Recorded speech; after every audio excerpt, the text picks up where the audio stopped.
The application saves a copy of it.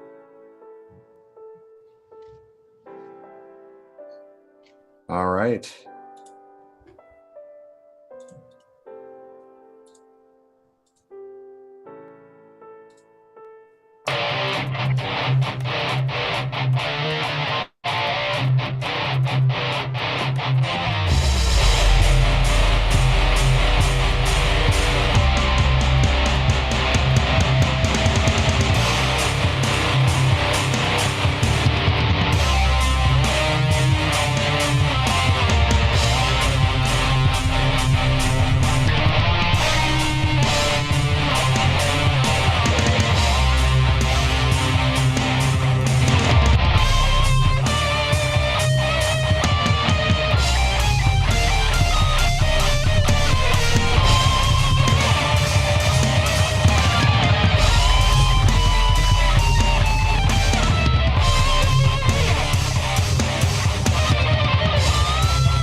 Hello, and welcome to the For We Are Many podcast. My name is Rob. And today we have a couple of guests with us. Would you like to introduce yourself? Hi, I'm Kama Patel. I am an attorney and was a criminal justice major, bachelor's in criminal justice from Northeastern, and I'm a lefty. How are you? Pretty good. How Pretty you good. doing? Good.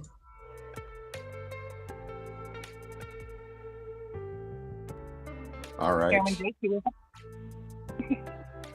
us? He is working right now, so he might actually not be there at this exact moment.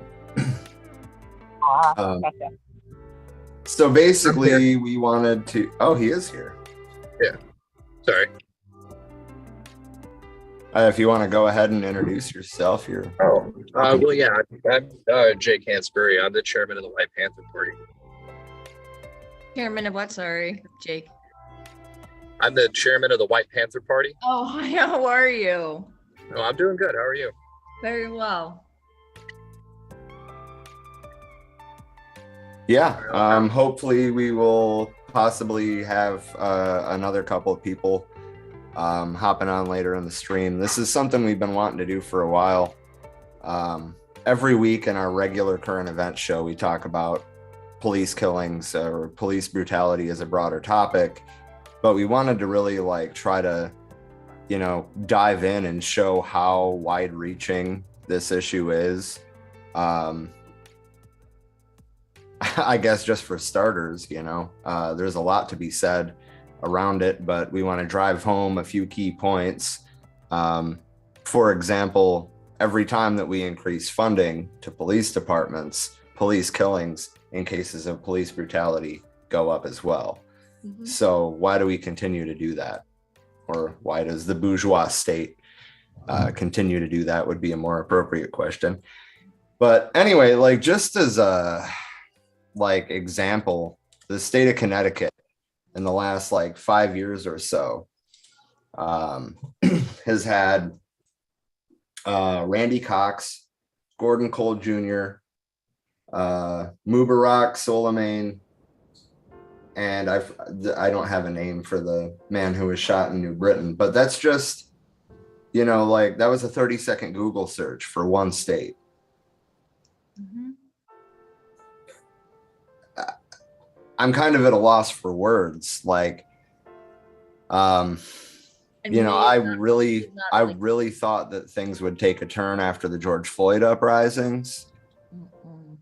And the exact opposite has happened.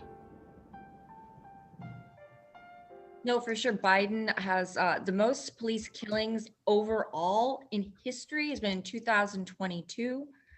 Biden put millions into police into cops just recently. And who's invested in those, going to Cop City, who's invested in all those corporations, who are backing and put $90 million into Cop City? Biden, Democratic Party, Republican Party. And we've got Home Depot, JP Morgan Chase, Bank of America. They're all linked. And why? Because Atlanta is rising. The BIPOC community in Atlanta are rising, and they have an anonymous grassroots movement going on right now. And it was catapulted into the media because of the death of a young activist, 26 years old, by permission on Native land, by permission of the elders. You've got the Department of the Interior, who has been taking Native land for hundreds of years. And the head of the Department of the Interior is a Native woman who was appointed by Biden. So she has full authority to stop this or let it happen. She's letting it happen, as is Biden. Democratic Party, majority. Basically, as we all know, basically if BIPOC rises, working class rises, the marginalized rises, there will be no two-party system. There will be no system. So what is the quickest way to stop that from happening? Create an army that is backed by the state and created by the state. It's their own personal army in America. Going back, we're not even going back that long, 1921 to 1968, flourishing Black communities across the nation were being ravaged by white mobs, cops, and our presidents, our government didn't do anything about it. They condoned it. And then you had redlining, and freeways were created. We're talking 4 generations of Black folk were killed, murdered in these cities across the nation. Blue cities too. We're talking Boston, we're talking California, LA, San Diego. These are so-called blue states, right? Just recently, an Antifa event for Cop City in Boston of all places, and I was born and raised there. They arrested several activists. One of them is the non-binary daughter of the House Democratic Whip, and she was arrested by cops for supposedly spray painting "All cops are bastards." It's a protest. It's not a parade. Right. Seriously, it's not a parade. So, but they won't hold the cops responsible, but they hold this kid responsible for spray paint. Well, yeah, and ultimately, at the end of the day, no one is hurt by a building being spray painted. Right. Exactly. And but people are being hurt every day by cops. Mm-hmm. That's okay. Yeah, I really hate that, like, peace gatekeeping. You know, like, oh, well, these protests have to stay nonviolent. Mm-hmm. I mean, they're having violence imposed on them every day. Mm-hmm. Well, you know, Atlanta PD claims that a cop car was put on fire. One empty cop car was put on fire. Okay. We know the police the cops handle all the evidence. Who has access to plant evidence? Cops. Recently, the prosecutor in DeKalb County, she's a Black woman. I think she did the right thing. She recused herself as prosecutor on the 6 young white kids, the Atlanta 6, were arrested as domestic. Were supposedly spray painting and putting the cop car on fire. So the DeKalb County DA has recused herself. She's requested an independent prosecutor. We need an independent investigation, period.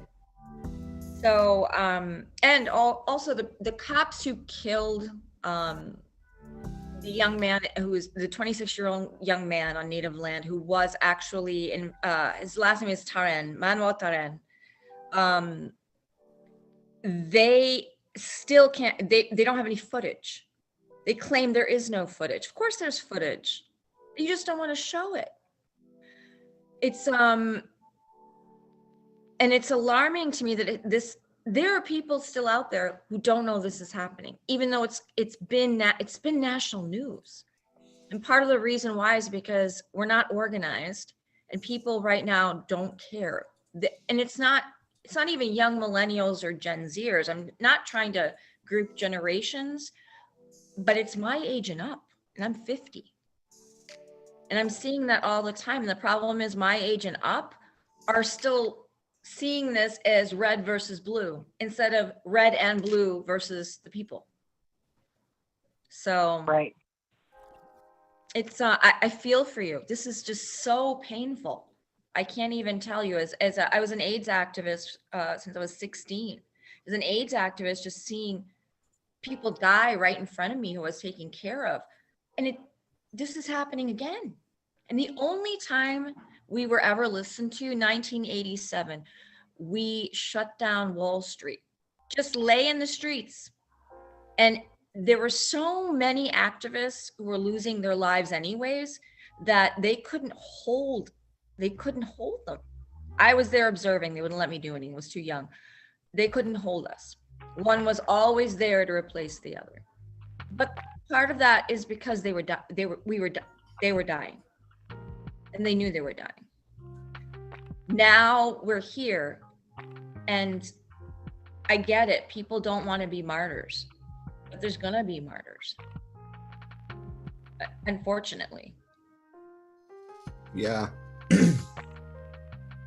And the thing is, people, I always say, I put it out there on my page that Joe Biden's a white supremacist, obviously. So I still get people with pushback. We're just so, and the woman who pushed back on me this time, her daughter is diaspora from South Africa. She's Black. You know, she adopted her when she was young. I said, you better get that Kevlar. You better show her how to shoot. My kid's learning how to shoot. She doesn't believe me still. And it's just, she's 54, so only 4 years older than me. It's baffling to me. So it's this country is programmed from first breath to believe that politicians will save them, to believe that BIPOC communities are dangerous. It's propaganda to its highest form, and nobody cares. I mean, there are people who care. We're just not organized yet. And I don't know how to make that happen. I'm trying. And the funny thing is, the older I get, the less young people really want to listen unless it comes from my son or my daughter or a Gen Z, right? They'll listen to them. They'll be like, oh, fuck Gen Z, great. But they know they're right. When it comes from me, you know, I get it. There's an age difference. So it doesn't matter what I look like, what I sound like. They're seeing a, 50-year-old woman in front of them, right? And they don't ask about my activism. I don't offer it because you don't have bragging rights in this. We were taught that. BLM didn't teach these activists anything. Didn't bring them in, didn't give them a salary. They've got $120 million laying right there in the little foundation. Where's it going? The Democratic Party, mostly. Yes, it is. Yes, it is. I mean, absolutely. Absolutely. So there's no policy change. That movement only created awareness, no policy change. It ended up being as corrupt as any organization out there in the system. You're working within the structures of the system. Of course, there's going to be corruption and major corruption. We're not even talking little things. So no, we're talking about like, skimming most of the money right off the top or directing the money towards establishment fixes that won't accomplish anything. They won't accomplish anything. You got to remember, right at his acceptance speech, Biden thanked the Black community for winning the election for him. What has he done? It's gone against the Black community. I can't believe that he got the vote of the Black community after saying, if you don't vote for me, you ain't Black. Oh, I know. He so many inflammatory things. He's also said that, poor people are as good as white people. What is that? Yeah, whoa. Yes, I'll dig up the meme. It's actually, it's legit. I looked it up. Poor people are as good as white people. So basically, he thinks all BIPOC are poor, and they're not as good as. And he has to clarify that they're as good as white people. He's a white supremacist, and people who don't see an 80-year-old old man that can barely hold 5 words together without Adderall, and you want to reelect this dude again to run this country again? I mean, okay, so like here's my thing on that, right? Like Trump versus Biden was like as low as you can go, right? For a potential race. How are they going to follow that up? We have no okay, so Republican Party has DeSantis, right? DeSantis is probably going to run because 4 or 5 will not win. And and I'm actually really concerned about that. I think that DeSantis could be a far more effective fascist than Trump could ever hope to be. Look at Hillsdale College in Michigan, a very conservative college, very Christian college. They've gone in and worked with DeSantis and gone in. Their plan is to flip every state university and create and basically put on the board of trustees all conservative trustees. That's their plan. And when you do that, obviously they're trying to stop any kind of education, any kind of critical thinking, and create a very fundamentalist religious universities instead of creating an open floor for speech and conversations about leftist politics. These only occur, and very moderately, mind you, in major universities, in state universities. It's happening at my daughter goes to Wayne State in Detroit. It's happening in Wayne State, but she said it's not enough. So if that's not enough, look at what they're going to do. They're going to flip all these major universities in Florida, and they're not going to stop there once he's president. And I don't think he'll win, but Biden's no better. We all know that. Yeah. He voted Clarence Thomas in even after Anita Hill. Yeah. Roe versus Wade was reversed, right? He helped draft the 1994 crime bill, right? We've talked about that on this show quite a bit too. Mm-hmm. And so it is common knowledge, hopefully, that we know the CIA has brought in the drugs, brought in the crack, distributed it nicely into the BIPOC communities, and made the arrests. Put away a lot of the BIPOC. Why? Because BIPOC was going to rise, and they were mixing with other communities finally. Well, and also if they're locked up, they can be imprisoned legally under the 13th Amendment. And the prison system is its own enslavement process. They do all the work and support these prison systems and support state corporations. In Michigan right now, that's what they're doing. So basically, they're thrown away. We're talking 19-year-old felony murder, 19-year-old Black kids who were just present when something was happening, right? Felony murder. Put away at 19. There are 19-year-olds in there who are wasting away for 40 years. And I'm doing prisoners' rights work right now in Michigan. It's difficult. It's very difficult. I'm trying to get legislation passed right now called Second Look to be able to look at all these younger cases, because all these young kids were put away, because the Michigan Supreme Court has also admitted the scientific evidence is true. The brain development does not end till 25 or 26. You'll still have impulsivity at 19, right? That's felony murder comes in, because impulsivity, you may not kill someone, but you're going to be there, wrong place, wrong time. Whether you're the driver of the car or you're just there with the shooter, you're going down for murder. Right, getting hit as an accomplice for something you might not have even known was coming. Mm-hmm, exactly. Exactly. And because of the propaganda, because judges see white kids in a different light than Black kids, and part of that is lookism. It is. I mean, lookism is a huge thing across the world in as far as what is considered nice or beautiful. And white kids get away with a lot more than young Black kids. They are not even put away for the same backgrounds, for the same charges. The only difference is one is poor, one isn't, or one is BIPOC and one is white. Yeah. So in the Facebook comments, Corey Che McElliott said, or Eligote, I don't know. Tell me how to say your name. In terms of social class, it was safe to experiment on BIPOC with things like drug epidemics and heavy policing because the myth of the middle class allowed other members of the proletariat to look down their nose at fellow workers. Also, earlier you mentioned that you weren't sure how to effectively organize about this, and I feel that Chairman Jake may have something to say on that, and I wanted to turn the floor over to him if he wants it. I have a lot to say about the whole conversation in general. I don't want to take up too much of this. As far as organizing goes,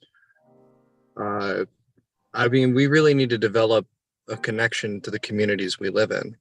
And in that regard, and I can take this in many different directions, but in that regard, and I don't want to make you guys, I don't want to put anybody down. That's not my goal. But the conversation about electoral politics right now is not the place. That's not what we should be talking about at all.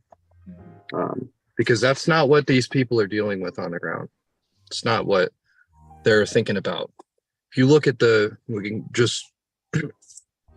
just following the electoral politics discussion, if you look at the demographics, 2/3 of the people in this country don't even vote. And a majority of the people in this country can't even make $500 if they had an emergency, for example. They don't have that on standby. So in large part, we're talking about a majority of people who don't vote and who don't have any money, and they're very poor. And these things, the lack of control over the community by the people, the lack of wealth, the heightening of inequality in all these different ways, that is what contributes to crime primarily. And I'm sure our other guest speaker here, I forgot your name, but I'm sure you would be able to hit on that better than I can, because I'm sure you've studied these things. But for example, you're talking about me, obviously. Yes. Yeah, I do. Voting doesn't matter. He's right. Voting doesn't matter. Talking about electoral politics doesn't matter. The structures are there. This is not a democracy. So and the other thing is it's not an academic thing as well. On the ground, nobody's really concerned so much with demographics. Yes, they can change people's minds. You could tell somebody that over 4,000 people have been murdered by police in last year or this year alone, and the number's rising, and that's moving, but it doesn't put a face to it. These people have specific cases in their communities that they're dealing with, and there's specific losses that have a face. There's specific families that have faces, and organizing around those families, organizing those families together, not to put forward legislation that can help you, given you have the mechanism of actually getting that legislation passed. But as we've seen, we have a majority and no legislation has been passed. And that's been the case for a long time. A very long time. And is that legislation going to be enforced, especially with the cop system the way it is?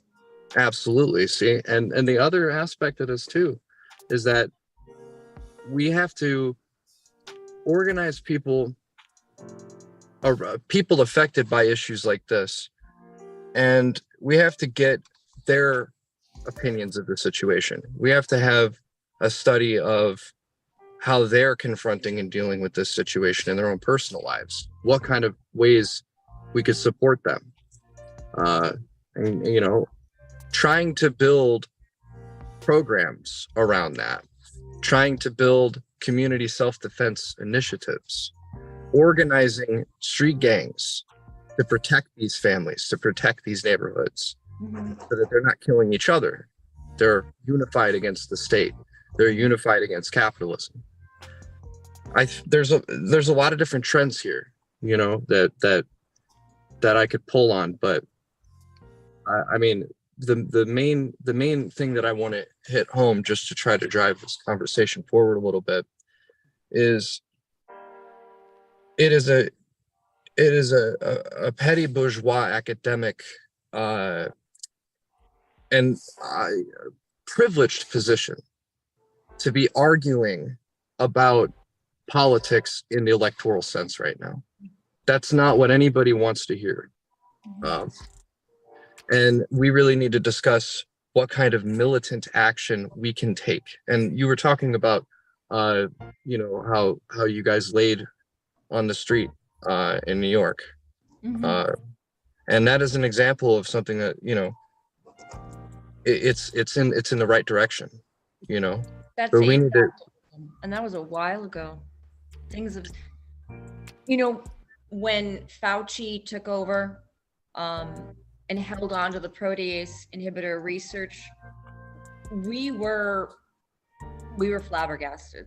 I think we lost a lot of what a lot of people don't understand is that they need a majority. They think they need a majority of the people. And I think it causes a lot of hopelessness. What we need is critical mass. All we really need is 3% of the people. But we don't have that because we aren't organized yet. But we do have it. We actually do have it. We just need to get, you're right, networked and organized. I mean, we need the people over here talking with the people over here and comparing each other's results. And it goes even further than this, though, because we need to have professional, dedicated people who can lead and organize something like that. And we live in a situation that since the 1970s, the various crises that have happened economically, we live in a situation where people work most of the day. And if they don't do that, they can't pay their bills.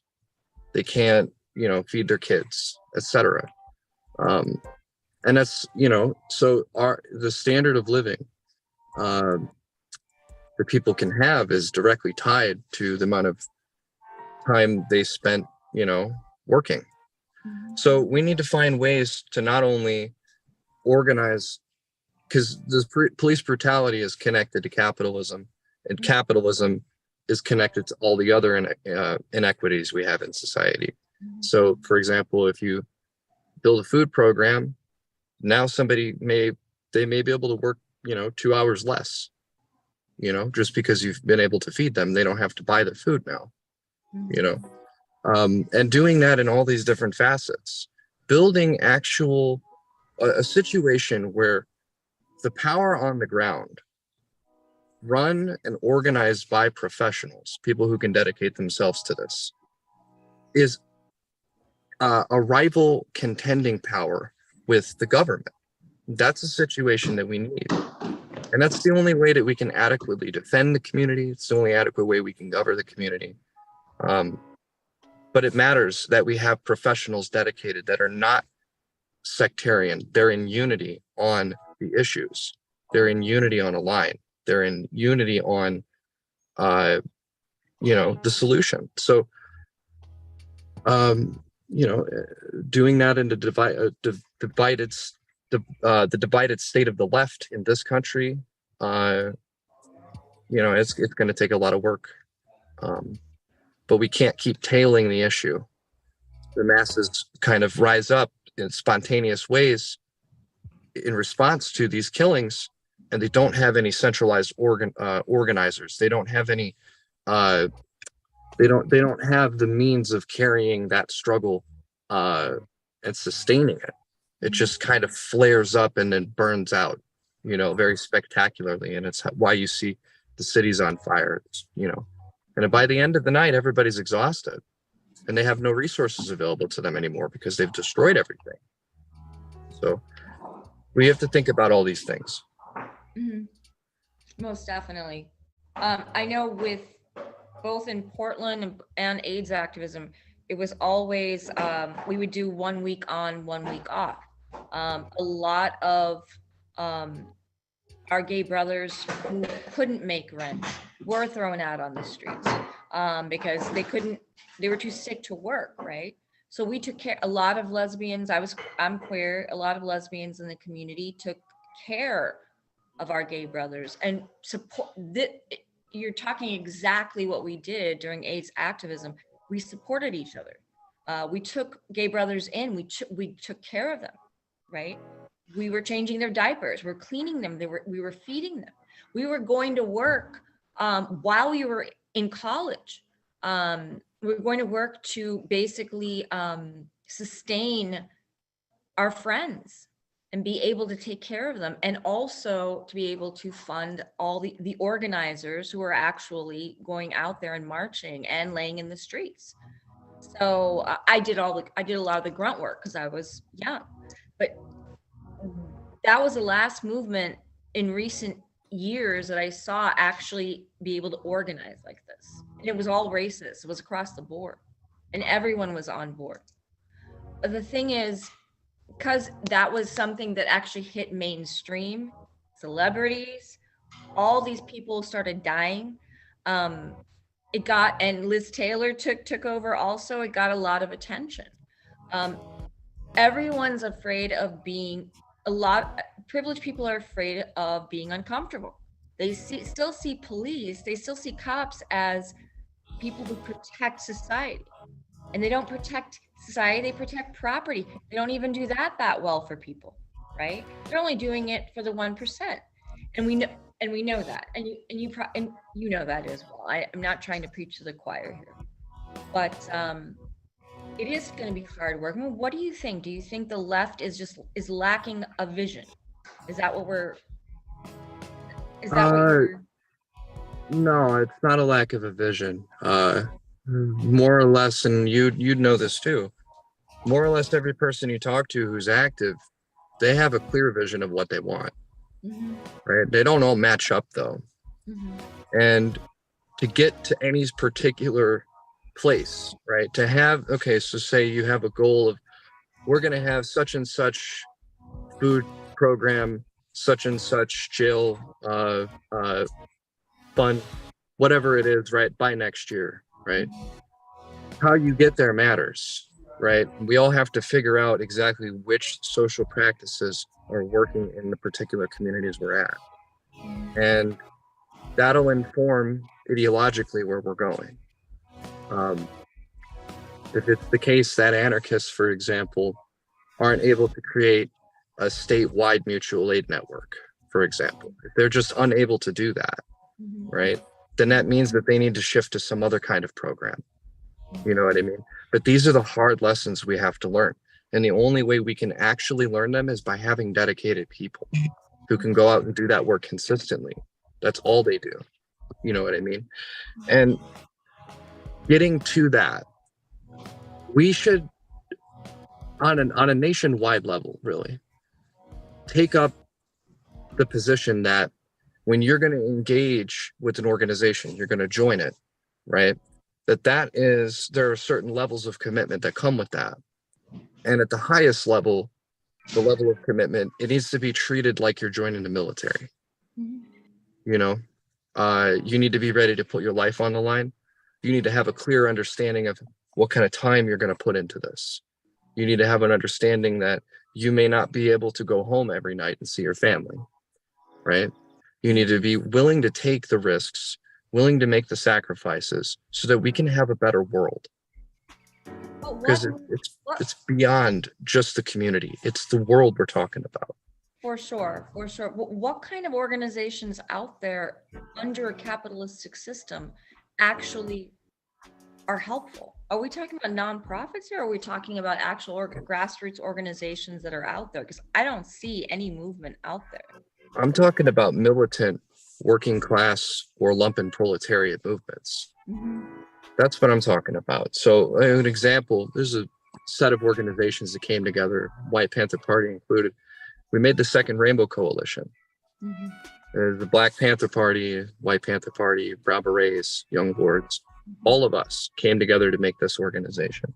There's an organization called the Poor People's Army, also affiliated. This is homeless people who have organized themselves. They have taken their destinies into their own hands. They're actively occupying houses that HUD owns in Philadelphia. They're also a part of this. You know, and so there's a that's the kind of commitment we need. You know, we need people who are of these communities, willing to put their lives on the line for each other. You know, willing to actually camp out somewhere, willing to be armed if necessary. Oh, for sure. And that's not something you can get from any NGO. It's not something you can get from any nonprofit 501c. So,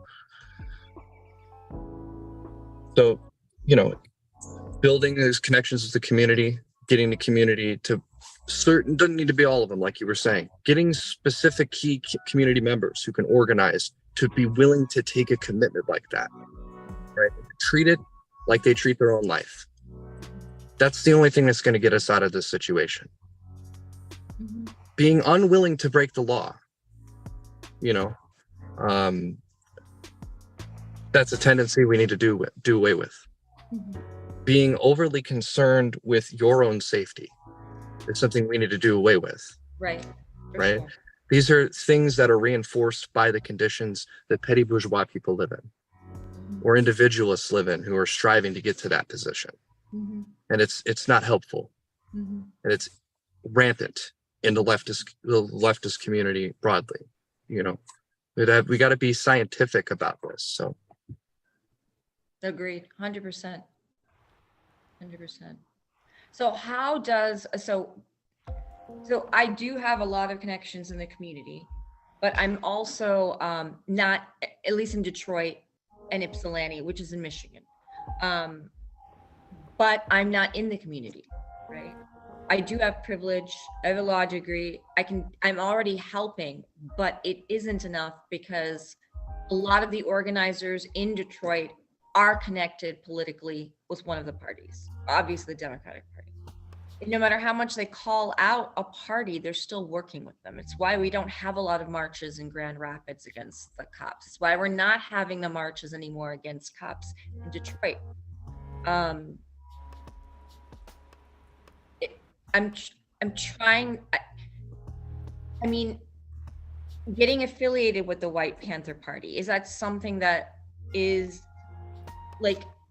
something that's going to progress these young people who want to organize and don't know what to do or where to go or what movement to go with and don't realize that they are the movement? I mean, is it something that they can do as far as connecting with the White Panther Party? Because I don't believe we have a White Panther Party in Michigan. The White Panther Party actually was founded in the 60s in Michigan. Was it? Yeah. Something I didn't know. You got a rich historical, connection to that line there. And there are a few people who want to build a party there. And, you know, that's all power to them, you know, but I feel, and I just sense this from what you're saying. You're having trouble with kind of, I'm having trouble with egos. I have a lot of egos. Right. And following that trajectory, right? So all of these people who are like career organizers, right? And they're connected to some party apparatus or to some nonprofit. I want to suggest that that's not the right direction to look in. They're definitely dedicated in some regard to something, and they definitely have a vision in some way, right? They all have these tendencies that make it difficult to organize with them. But your concern, your focus, right, should be on your neighbors. There's a quote that Bobby Lee, who's a Black Panther from Illinois in the 60s, and Hy Thurman, I heard it from him. If you don't know where to start, you walk out your front door and you look to your left and your right, behind you, in front of you, and you pick a direction. And that's how we do this. And you will find that surveying these people, figuring out the concrete conditions, the problems they're facing, they don't have anything to do with electoral politics. And all these people don't know who these career organizers are. And they're not interested in that in the first place. They want to know why their water's been shut off. They want to know what they can do to fix that problem. And if you can organize them toward getting water keys, for example, and turning the fucking water back on, right? Collectively, right? It's hard. Every neighborhood in Flint and Detroit has water keys. I'm just saying. Right. Well, you know, and see, the thing is they've made this is a lumpen tendency, right? People make a business out of that, turning the water back on, right? Well, if you can organize your neighbors to instead of thinking about the profit motive behind having a water key, you think about the survival necessity of having a water key, right? It's why when a pilot is flying over a mountain range, they don't leave without a gun and a first aid kit. You know what I mean? We have to develop programs for our survival. Getting people to think along those terms, showing them through actual practice that collectively they can do this at far less cost than they could as individuals, right? Getting people to see that in all the facets of their life through building survival programs is what will give you the means of liberating a community, right? And this hits on our line. Our line is to build liberated zones. It's to turn the prisons into schools of liberation, right? Turn things into their revolutionary opposite, or to their reactionary opposite, which is, you know, if it's a supermarket, now we have a food depot, right? These are the things that we need to develop. You got to look at the masses, your neighbors. They are actually, you would be surprised, they are better organizers than these career activists who only pull out crowds of 100, 200 people, and they're all people who always show up. So I agree. And we need to break. Go ahead. Sorry. I just want to say we need to break people out of that mindset of thinking that reformism is ever going to fucking fix anything once they acknowledge and realize that both the Republicans and the Democrats are pro-capitalist and don't give a flying fuck about you or your survival, and steer them instead towards revolution of, like, seize the means, build the dual power, like what Chairman Jake is talking about here, and actually be able to be self-sustaining and have our own resources in line, so that way we can keep ourselves afloat and surviving while we fight off this system, because the system is built to fuck us. Plain and simple. We need to break people out of the mentality of thinking that cops are, protecting and serving. No, they're not. They are agents of the enemy state. They fucking exist to keep us in line. It's a matter of waking people the fuck up. There's another thing as well here. Keeping in mind that many of the cities in this country, even towns, are still segregated. Oh, for right? sure. 100%. Keeping this in mind, we have to understand that and everybody on this call is presentably white, right? We have to have a focus on our community. It's not our job to organize Black people. Black people need to take their liberation into their own hands, and we need to do away with that Messiah thinking. We got a job to do in our community, right? Which is to make sure that when the Black community revolts in their neighborhood, in their borough, that we have their fucking backs. Yes. That we do the same, and that we have institutions in our community that are, of equal support, of equal, capable of equal acts of solidarity, capable of feeding our people, right? So that we can collectively, right? Black, brown, red, yellow, all of us rise up at the same time, because they don't have enough police officers to stop that. They can't bring in enough National Guardsmen to stop that. If you have active revolt on part of an entire neighborhood, several different neighborhoods, segregated, thousands of people, they're not going to be able to stop that. So, well, yeah, even when you look at like mass protests or riots, if that's your preferred lingo, like the cops might be able to pin and suppress like a crowd of 10,000, but at the same time, if it was 10 crowds of 1,000, they wouldn't be able to do shit about it. Exactly, which is why when,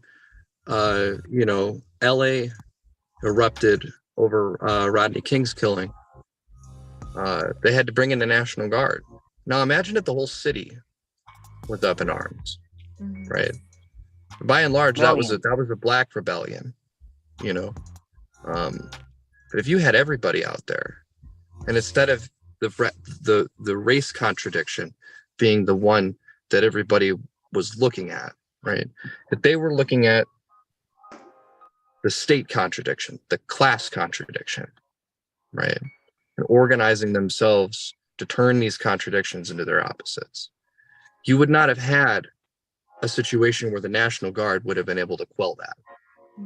You would have had a situation where they would have had to call in, jets and tanks. It would have been on par with the Paris Commune. They would have had to have, in the sense, bring the legitimate army back to domestically, to quell that.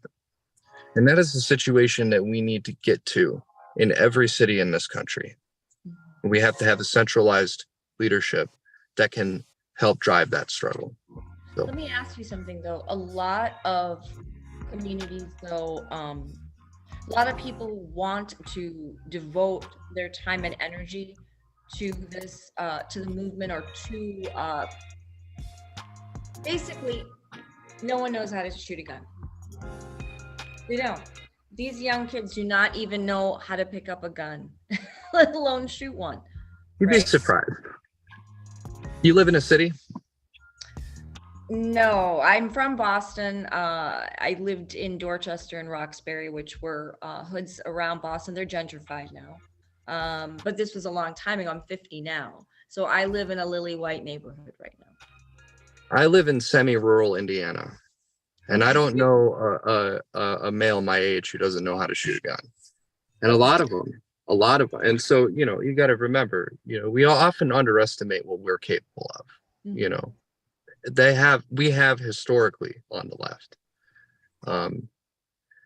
But you're right. In some sense, we need to have professional training, because it's one thing to know how to shoot a gun. It's not that doesn't make you a soldier, Right. But we need to have the training. pressure alone is a lot different than shooting at a range.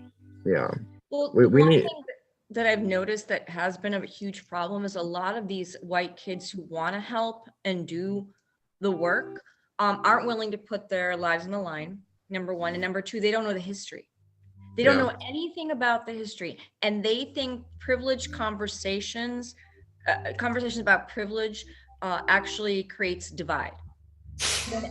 Which is, I know, it's insane.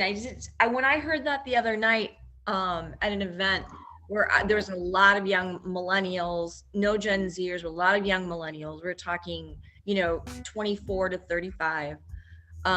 This was their conversation. They knew nothing about the AIDS movement. They knew nothing. They knew little to nothing about Black Panther movement. They just didn't know the history of the Black community at all in America. It was bizarre to me. And I'm like, how can you make change and have conversations if you don't even know the history or haven't read about it? Well, yeah, and I mean, really, the history is really deep. If you look at the last 100 years between, labor activism, the civil rights movement, the women's rights struggles, the anti-war protests for Vietnam, really the whole revolutionary 60s. It was a revolutionary wave across the world. And then that was followed by neoliberalism, and we haven't been able to shake that off yet, I think. No. And that's what I'm seeing in the activist communities in Ypsilanti and Detroit, where I'm talking to young kids. They're talking out of their asses and egos because they think it's all about them, right? And these are white kids. They think it's all about them and the working class. And I bring up racial classism. They don't know what that is. How can you not know what that is? It's been a tool that's been used by the actual system that you're talking against, you're working against, right? You can't do away with classism without first addressing racial classism. But they have no perspective. They take their own depression. I had an activist that grifted $700 from a donation that I was heading up for individuals in Detroit who needed the money to sustain themselves because they were activists. They weren't making rent. They weren't getting their electric bills paid. This young activist, white, grifted $700 from our donation fund. And he just was like, well, I was desperate.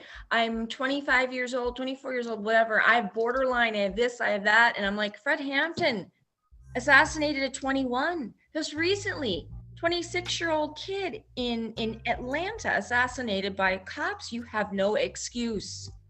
There's no perspective at all because they don't know the history at all. And they don't know what people during AIDS activism and before went through to get here. We were trained too, but we were trained with history. That's why we were so active in the movement. They don't know anything. And it seems like they don't want to also. Yeah. This is another aspect of this too, is mass education. We need to figure out. So, you can think of, when the masses were mobilized in places like Vietnam and in China, right? You didn't have the infrastructure needed to teach 1,000 people, in a schoolhouse in Vietnam or in China. Now, how did they do that? You had to have a mass gathering where it's literally a political education while you're in the middle of a war. You know what I mean? Well, we need to take the mindset of partisans in occupied France. That's the framework that people need to think about the world in. In most places, almost all of them, probably all of them, you could even argue. That is something that applies. That mindset applies. Every single government institution is in some way connected to a capitalist imperialist system worldwide that is meant to kill you. It's meant to exploit you. And this connecting this to the police brutality here. You can look at it any way you want. The way I look at it is that's the genocide that's going on. When you look at the demographics, right? Disproportionately killing Black people. Sure. That is a genocide, with several thousand victims every year and rising. You may know the statistic, I forgot it, but over the course of the last 20 or 30 years, I think it's something like 15,000 people, but it could be wrong. But anyway, the point is that's like enough to fill up a whole football stadium. You know what I mean? Of just people who have been murdered by police. And think of all the other ways that the Black community is targeted. You know what I mean? Living in a food desert, everybody's malnourished. You have kids dying in infancy because they can't get formula. If you go to places like Kensington, Pennsylvania, right? It looks like you've stepped into a third world country. Yeah.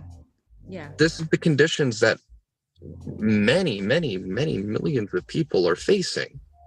And understanding that in those pockets of the country, those are ghettos in the Nazi German sense. Yes. As people are quite literally economically confined there. They may not have fencing in place to keep them from leaving the place, right?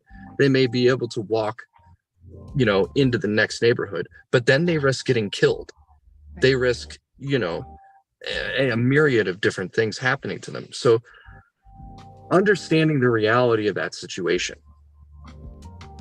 getting people to be professional about dealing with this, right? And getting the masses of people involved and having those political educations, you know, go to Needle Park, you get 100, 200 people there, and you start talking about these things. You start teaching them about dialectics. You start teaching them about the Russian, the Chinese, the Vietnamese revolutions.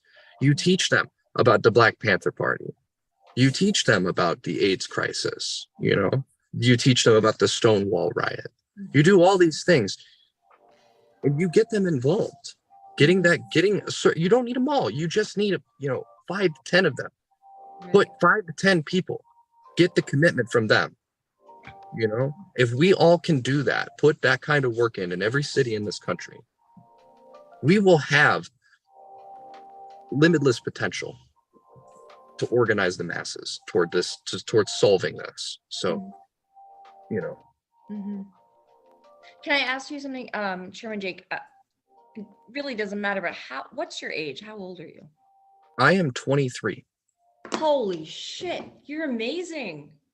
I can't even. Respect, bro. Oh my God. Listen, I've had alternate. How at 23 and white? Oh my God. I mean, that's why he's the chairman. I'm just saying. I don't like praise in that way. No, I know you don't. I get it. Believe me, I get it. I'm just a person. A large part, it seems like I'm just like yelling into the void a lot of times. But any kind of advancement in my development that I have, I owe that to countless people who I've worked with. You know what I mean? Same, I agree. So it's just that you absorbed it. You listened. You didn't just you put it into action. You didn't just keep talking about it.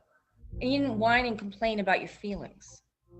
That's what I'm getting from a lot of young people who aren't 23, who are actually older, 28. And as far as what's happening in Cop City, I've been on it. We have security. There's going to be security at the event that I'm co-organizing tomorrow in Ypsilanti, and I am messaging all these young kids who claim to be against cops. Well, I have other plans. Well, the snow. Well, this. Well, that. This is what I'm dealing with these people, and they're not 23. They're like 24 to 35, and I got to one point where I was like, fuck your feelings. Fuck your fucking feelings. I don't care about feelings. You'll see, especially with people, the internet is like, it's a plague and it's the best thing ever, right? Like there's a dual prong to this, but so many people are so alienated. Young people are so alienated by this system that they understand. They've read everything, what is to be done. They've read on contradict. They've read every fucking book you can read, right? And you can ask them any question about the material or about a historical situation, and they can just rattle it off to you, right? But they're never out there, right? And they know all about the Long March, but they're unwilling to make the commitment needed to fucking make the Long March, right?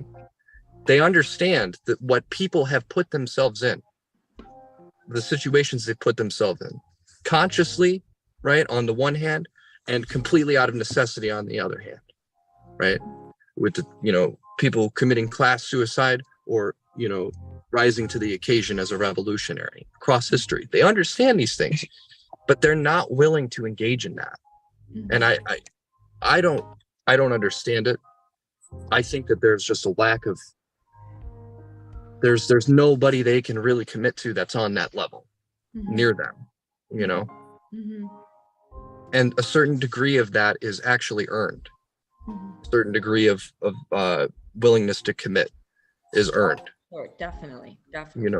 Through actually being out in the winter with homeless people, right? Or having to hunt for your food or something like that. You know what I mean? These are skills that are earned, you know. So Agreed. it's a process. It's a process. Yeah, it's gonna be a lot. We got 25 years till we're fighting for water. Probably less, right? Probably less. Yeah. I mean, fuck, last year they were proposing piping water from the Mississippi out west. I mean, right. can And you not only imagine? as Chairman Jake has already said, with the segregation and also the 1%, the wealthiest classes, the 1% actually are already blaming the poor for climate destruction right now. And unless you go outside of mainstream media, they're not covering this at all. They're not covering capitalism as a problem. They keep saying it's population, and they're blaming Africa and a lot of other countries for creating the problem with population. It's not population. Hell no, it isn't. Hell no, it isn't. We grow enough food to feed 10 billion people, and we throw away half of it. 100% agree. And the thing is that a lot of mainstream who don't help don't realize that. I keep hearing population control, and it's like it's very, very frustrating.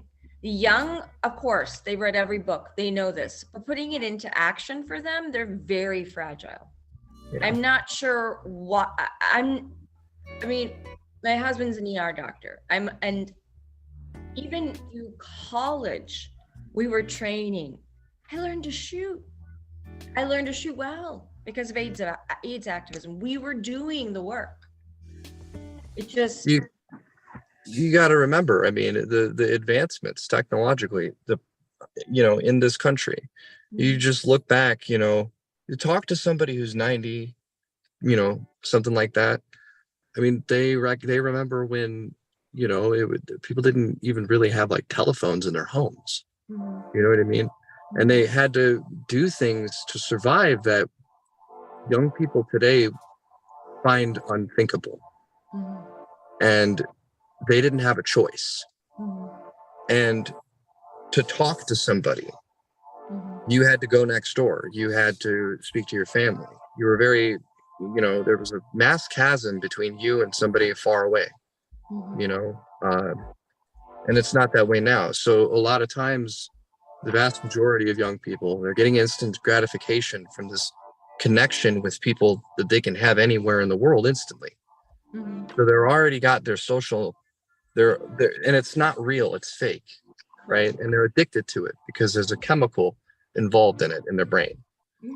So there's that aspect of this going on. And then there's the standard of living that has increased for, if you're well read, you're very likely coming from a middle class background, right? So majority of these people are white,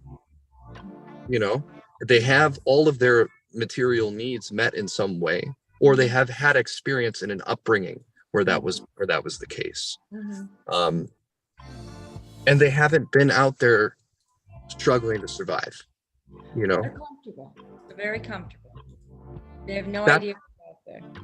That's where it comes from, I think, Oh, definitely.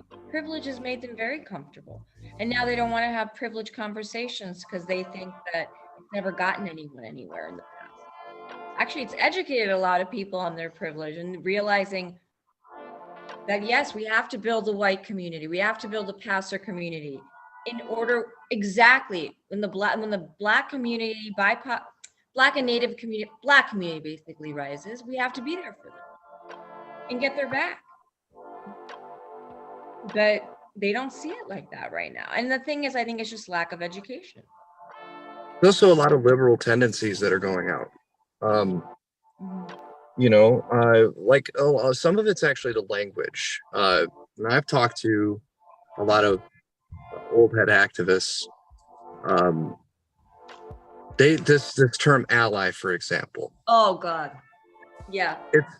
I understand. And when I say there's levels of commitment, if you want to put a term to it, the lowest level is an ally. Yeah. But it doesn't entail much. We need to have deeper connections to each other.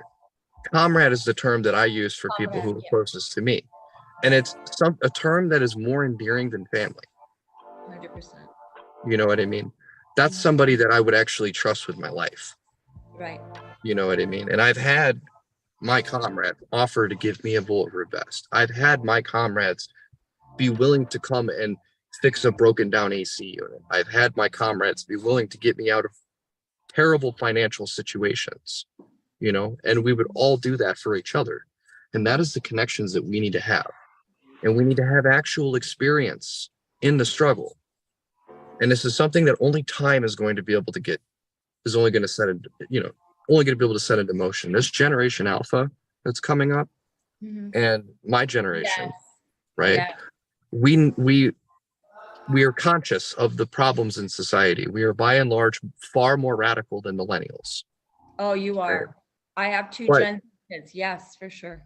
But we lack the social practice. We lack the experience in the real world to be able to put what we know into motion. And as this society begins to collapse, and it is, we will be able to organize ourselves more and more efficiently, you know, and that's what we all need to count on, you know, and actively try to build that world, you know. So 100% agree. I mean, I'm very impressed with your generation. I don't mean to make it a full paintbrush across your generation, but I'm very impressed, especially when I see my two kids, 16 and 21. And you're right, Alpha Gen is very different as well. Very radical in their thought process, but they haven't been out there. These two generations have generational money and they are comfortable right now.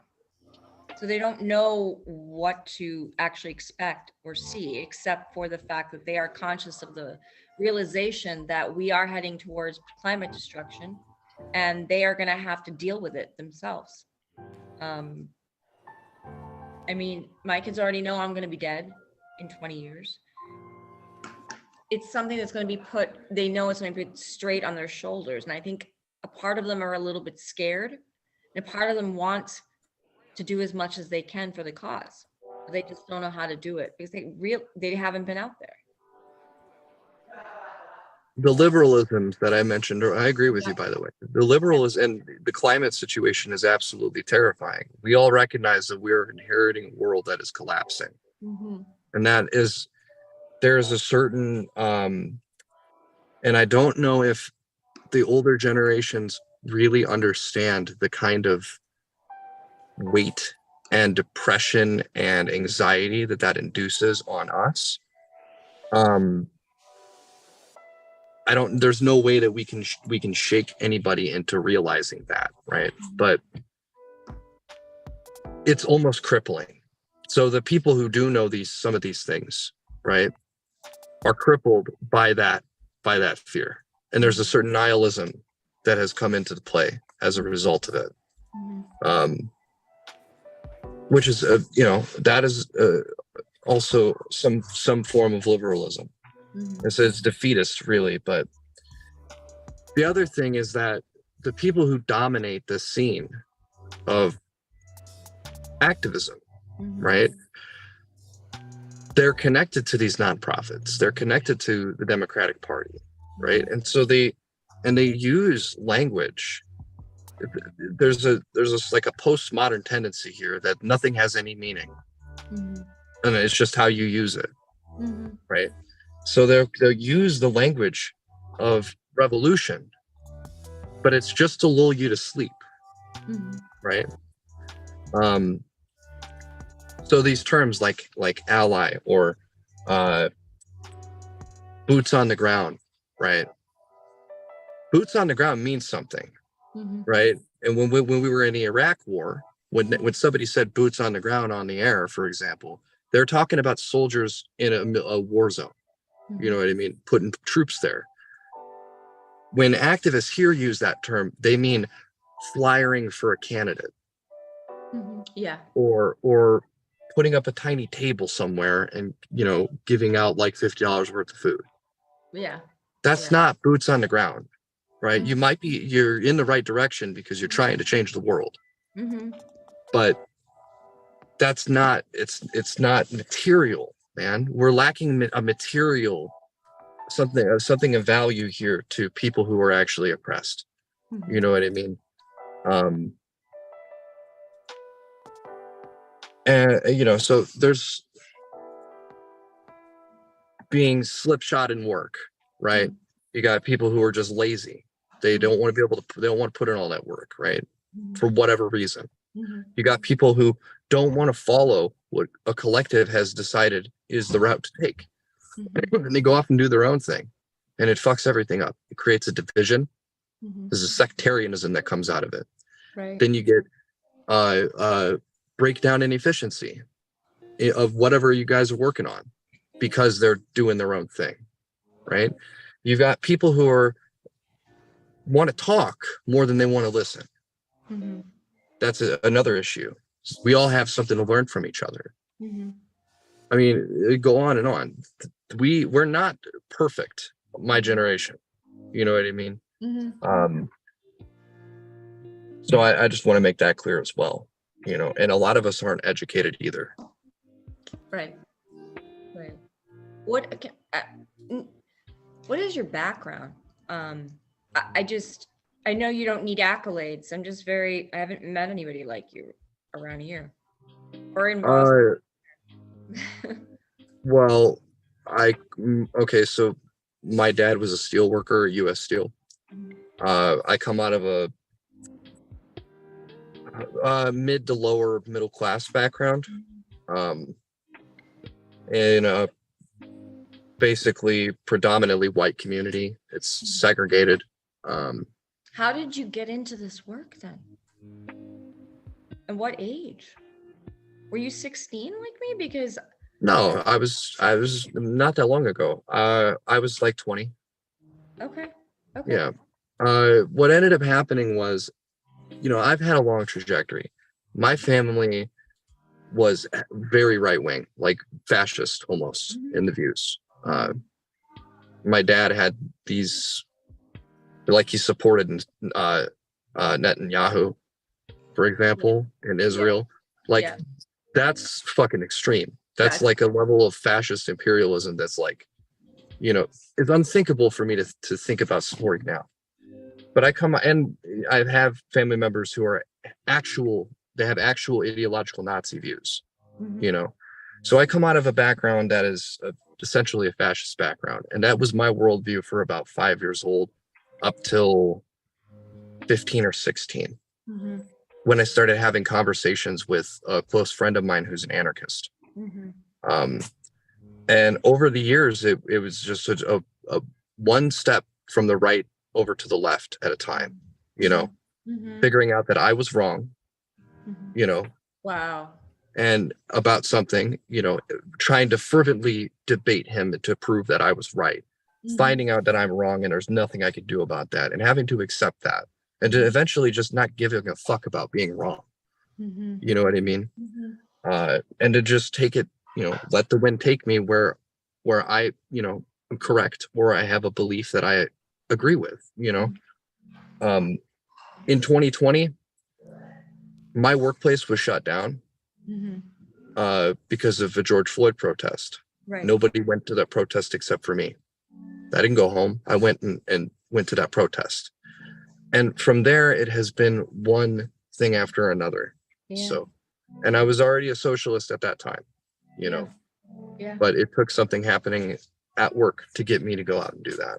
So. I was at George Floyd in Detroit. But there was a lot of us out there. The only thing is, a lot of us just weren't, and it was BLM run.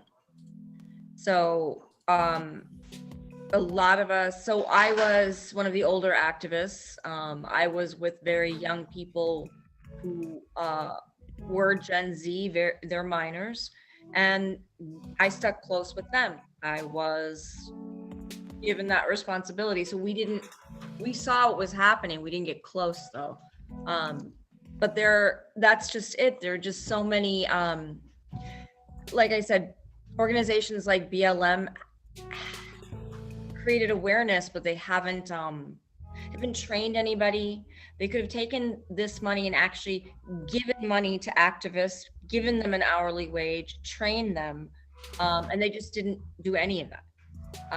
This movement could have actually, it could have actually flown, I think. But I like everything you say. I mean, how can we get in touch with you? And if we have questions, you are very busy. And I just want to keep a dialogue going with you love it every day. But I know everybody's busy. I work, I get it. But well, my Facebook page is Jake Hansberry, just my name. So, yeah. But we have a solid cadre of ministers who they may not see it, but we're all on the same ideological level, Mm-hmm. right? Mm-hmm. And I know that just because of how much unity there is, how much we agree with each other. So I would prefer, anybody who wanted to reach out would contact the actual page that we have, which is the White Panther Party. Okay. Because any one of us and collectively together, can give an opinion on anything of equal weight. Mm-hmm.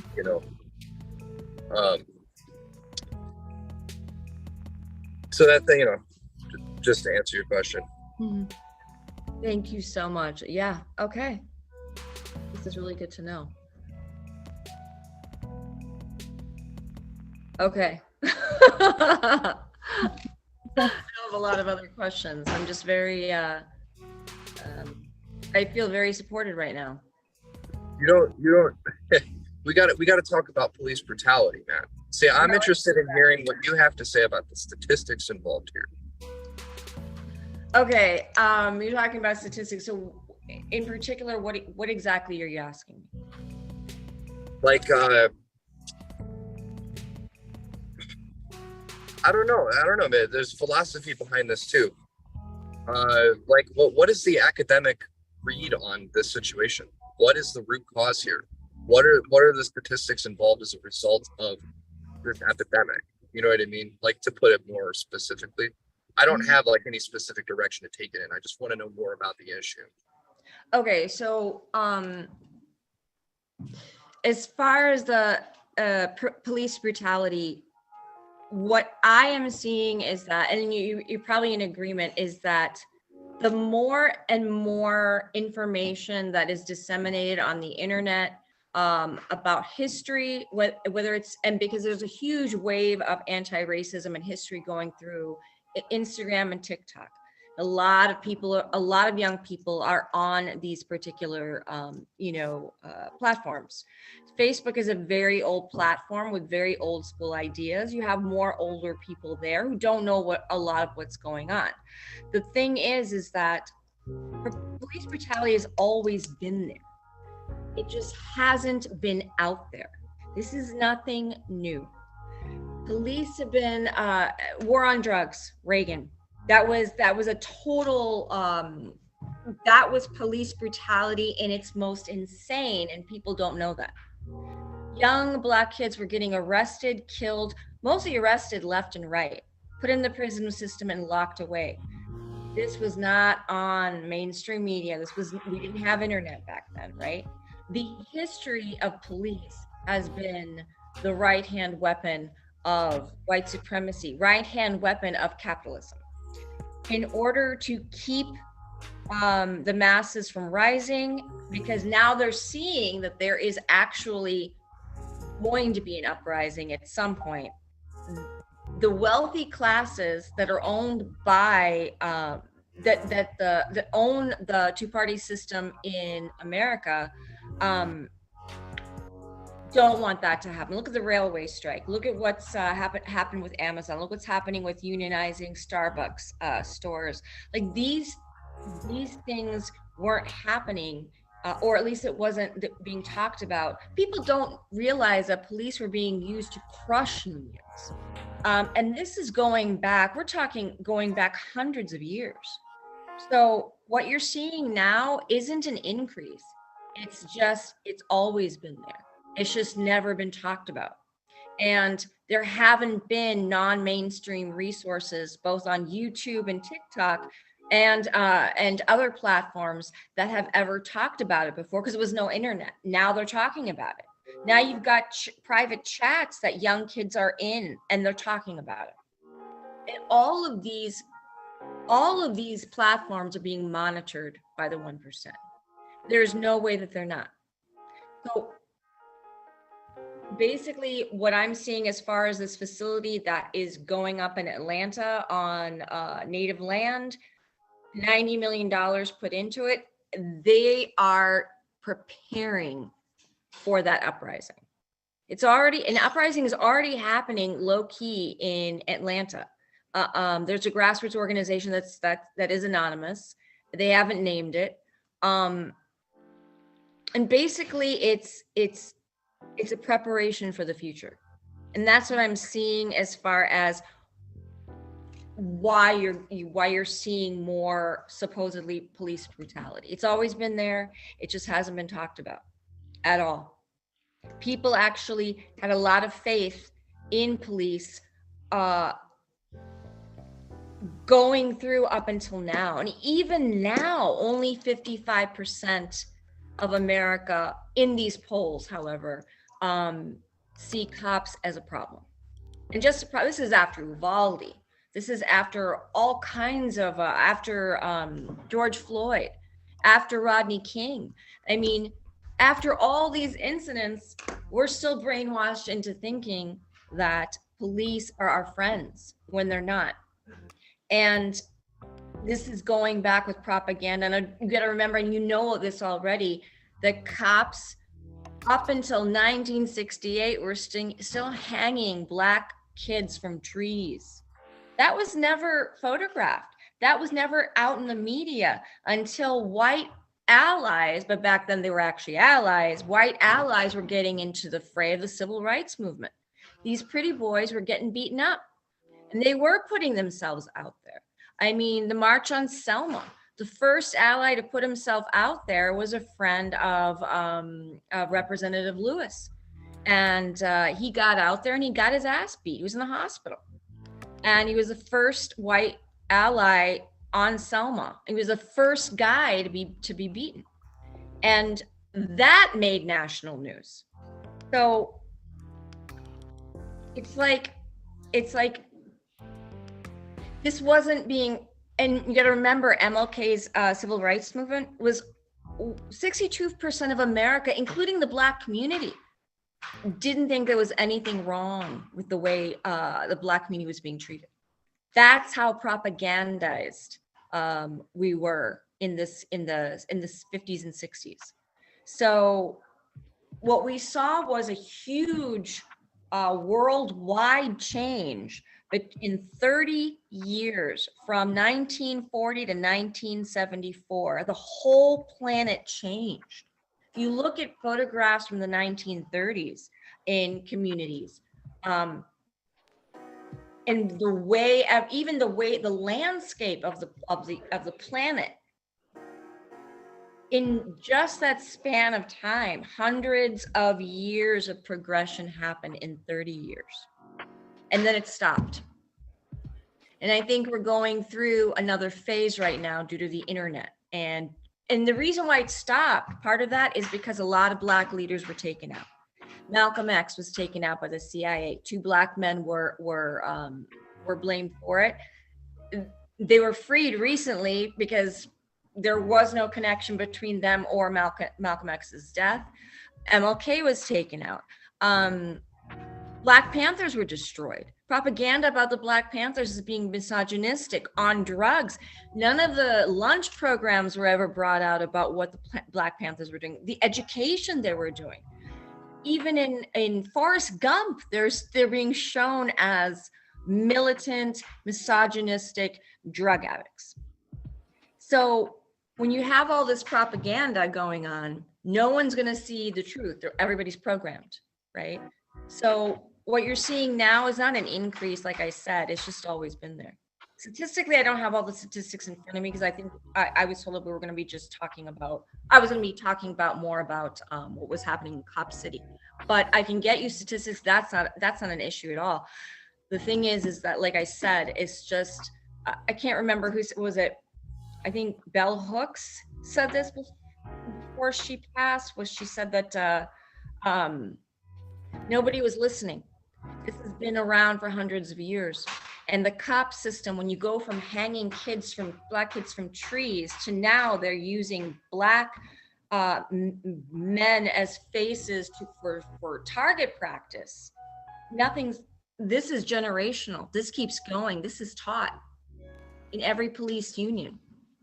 So yeah, it's not something new. I think the statistics as far as 2022 being the largest cop killings of citizens since the beginning nationwide is kind of biased in the sense that we didn't have those statistics before. No one cared before. So I think 2022 wasn't really all that different from, say, 1942. We just didn't know it. One of the reasons why I came on here today was I wanted to talk about a specific instance of police murder from my local area in Indiana. Mm-hmm. This happened not even a week ago. Mm-hmm. Man, his name is Edward Gant. 42 years old. He's a steel worker. Mm-hmm. Black guy, lived in Gary. Mm-hmm. The police were called to his house because of a domestic dispute between him and his wife, and I don't know if it's his wife or his girlfriend, but his partner. So now I don't know the specifics of that dispute. You know what I mean? And I'm not really all that interested in it, to be honest with you. Mm-hmm. Because what happened was egregious. Mm-hmm. So the police they got several phone calls that were, they just hung up on him, on the dispatcher. So the dispatcher sent out these officers. The officers showed up at the home, and the girlfriend or wife came running out of the house, and she was saying that he's got a gun and he's making threats. Mm-hmm. And so, they call in a SWAT team, and they have a standoff happen for like 2 or 3 hours, right?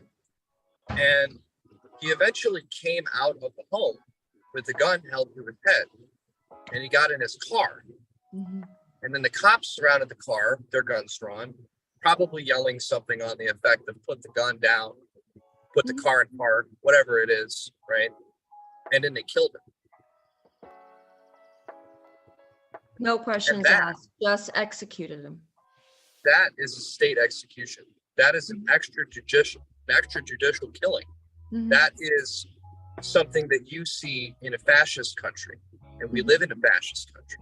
Mm-hmm. And we have courts, and they're not fair. And this concept of blind justice is a false concept, because no real justice can truly be blind. No justice should be blind. Mm-hmm. Justice should take into account all things, including what people look like. Mm-hmm. We have courts in this country. We have judges in this country that are by and large racist, misogynist, asshole, male-dominated profession of people, right? 100%. I mean, look at Rittenhouse's case. That was a Democratic judge. Right. It could be, yeah, exactly. And they're political. That's another thing here as well. Is we have, so there's all these different things that go into the judges too. But the point is we have them. Mm-hmm. We have juries, which are by and large, especially in cases like this, white-dominated juries who are racist or, misogynist in some way or another. They have some kind of a tendency that should have gotten them thrown out as a juror in the first place, but they're put on anyway because they get to pick people, you know, amounts of people. Point is that it's not a fair system, but we have it, you know, and it's not being used. You're getting people who are being executed by the state, right? By special groups of people who reinforce property relations, specifically targeting specific communities, creating a genocide. 100%. And nobody's being tried for these crimes. It has nothing to do with the crimes they commit. Because if it did, there would be juries and judges involved, or plea deals, or whatever you have right now that white people get treated to. That's what would happen. So there's no justice in this system. There's no crime element to it. It doesn't matter what crime these people committed, because there's no way that they're being judged for what they've done. So as far as I'm concerned, when somebody talks about a criminal aspect in a police murder, it's completely fucking irrelevant. 100% agree. 100% agree. Look. Well, yeah, actually, just to pull in another like ongoing thing, tomorrow it's expected that the body cam footage from the beating of Tyre Nichols will be released. And, you know, the sheriff's department basically said that a response is justified, but it should make sure to keep the safety of the community. Basically, it was like a be peaceful thing, but like, when is anybody ever going to tell the fucking pigs to be peaceful? Correct. With that specific statement too, that department also came out and said that they're expecting actions beyond protest because of the nature of that video. And so that's why you have 5 officers who are now under arrest. Notice the victim of the crime was not placed under arrest. Notice the victim of the crime was not judged by a jury of his peers. Notice that the victim of that crime, right, emphasis on that, was not subjected to any legal process in this system at all. Right. They were brutalized and died, succumbed to the injuries. There was a poll when George Floyd was killed. They polled Fox News viewers, and 8 out of 10 Fox News viewers viewed that as an illegal police murder. Within 2 weeks, it was 4 out of 10. So you can expect that the media, in whatever capacity it will cover these impending protests, these impending riots as a result of this, is going to skew and obfuscate the issue in every way possible. Yeah. And I mean, you know, you're also going to have the conservatives that are like, oh, well, why don't you follow the footsteps of Martin Luther King Jr. and be nonviolent or whatever? But 2 things to say to that. First of all, they killed him. And second, he also said that a riot is the language of the unheard. Oh, he wasn't against riots, actually. He just he knew that with where the country was at, and he was only getting 38% of support, and he knew he wasn't getting enough support in the country at all, but he also knew he didn't need it, right? And for where we were at in the country, having something militant on his side, any pushback from his side was going to be seen exactly how victims are seen now of police brutality. If they have a police record, if they had a gun on them, these weapons are planted. And MLK knew that there couldn't be any kind of question as far as credibility on their side, because they weren't in a dynamic or a time where that a pushback from their side could actually be seen as justified. Even now, it's not justified. Forget back then. So militancy Like, ethically, is required. Go ahead, sorry. sorry, no, I'm the one interrupting. Ethically speaking, definitely fucking justified. But in the public's eye, they're like, oh no, why didn't you just stand there and let the pigs kill you? How The dare thing you about- fight back or fight back? Or beat you. What MLK was trying to show was that the police don't, even without weapons, even standing still, even with just signs, he was being beaten, he was being arrested, as were the other civil rights demonstrators. And that caught on. And what changed was that people were seeing this and they were seeing, oh my gosh, they're young. They don't have anything on them. In Selma, you had one white guy and 5 black young men and all of these cops with their weapons drawn. And this made national news in just newspapers. And that just changed the perception of the public perception completely. They saw this as just a travesty.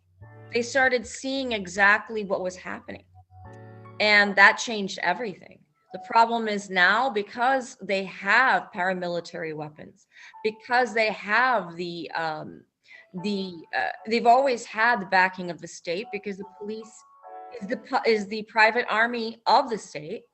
And because we have this prison system now that can hold a lot of people and lock them away,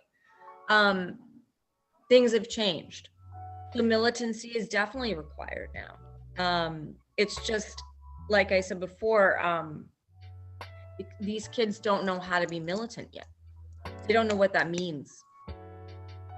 I want to say that I believe, roughly speaking, 21 states in this country, it is not illegal it's not illegal to own a gun, right?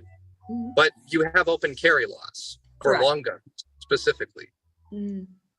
In 11 states, and in 11 states, you have open carry for handguns. You don't need a permit. Yeah, Michigan's one of them. Yeah. Indiana's one of them, right? Mm-hmm. It's not illegal to own a gun. It's not illegal to possess a firearm. Mm-hmm. It is illegal to brutalize somebody based on the color of their skin, Mm-hmm. to unfairly subject them to the weight of the law based on the fact that they have committed no crime with a firearm.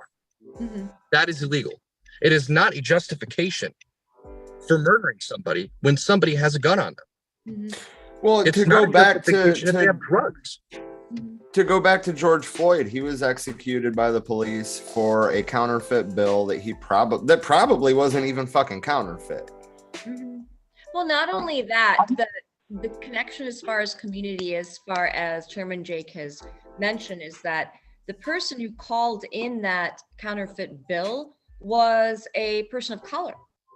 Now, you have a person of color calling in such a stupid thing for nothing. I mean, whether it's counterfeit or not, it's a $20 bill. I mean, get over it. You don't have to call the cops on this. At the very least, cops, as a convenience store owner, cops escalate things. They don't protect anybody. And this is a person of color. You protect each other. You don't call the cops on this. But not only that, his whole entire police record was out there, right? Supposedly he went away for 5 years for threatening a pregnant woman while he was robbing her or something, right? It has nothing to do with what happened and how he was executed. There's corporate raiders everywhere who are ruining lives. Heads of corporations, including of course Bezos, and they're not being called out for that at all. And the thing is, it's just no one's actually looking at the incident itself and realizing, even if the dude is running away with a gun and running away from cops, you let them run away. I mean, you don't go after them and try to shoot them. Especially if you have a license plate number, especially if you know who they are, you can show up at their house. It's just, Cops are there to protect the 1%, the wealthiest class. There is only the working class, us, and the wealthiest class, 2 classes. And they basically propagandize into thinking that there's the lower class, there's the poor, there's a middle class, there's the upper middle class. No, if you work, you're the working class, period. But the problem is now they like the sense, they want the sense of classism within the working class, right? Because when you have this dynamic of poor, work, middle class, lower middle class, whatever, you have that sense of entitlement, right? Especially for up the fringe wealthy or the upper middle classes. So they don't realize that they are no different than they are with the working class, that we are being played. And it's just something that isn't being realized yet. It is being realized in Gen Z and Alpha. It is being realized with young millennials, but people with power, people who are actually sticking up for the wealth, for the 1%, they're going to cause a lot of damage in the next 20 years. And we're talking climate destruction. Our human species is at risk in less than 25 years. And it's not going to be a switch. It's going to be civil wars. It's going to be social, there's going to be a huge uprising. The police are going to be used to murder more activists and more young people who are rising. Well, yeah, not to mention, the FBI, Department of Homeland Security, the National 100%. Guard. 100%. I mean, Homeland was called into Portland. You can put away 4 or 5 for that alone. They're not supposed to be used for citizens of the United States. Not at all. This is illegal. You could have put them away for that alone. And the only thing that we have seen is that, and the only part of politics I want to say is that the public needs to see that politicians are never going to hold each other accountable. This is all a charade, and this is like we are being played as puppets, and that's the thing. I'm just seeing a lot of ignorance out there. I'm seeing a lot of programmed people. Luckily, not in young millennials, Gen Z, or Alpha, but again, young millennials feel hopeless. It's all about their feelings.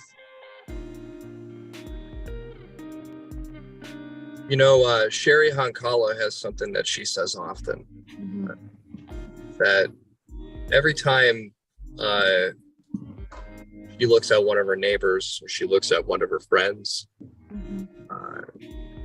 she feels like she's looking at a clock like ticking down, because she's lost so many people to opiates, to murders, to you name it.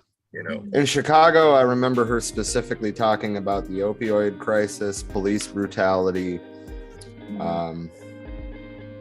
There was something else, but I mean, it amounts to genocide at the end of the day. Oh, for sure. She was saying that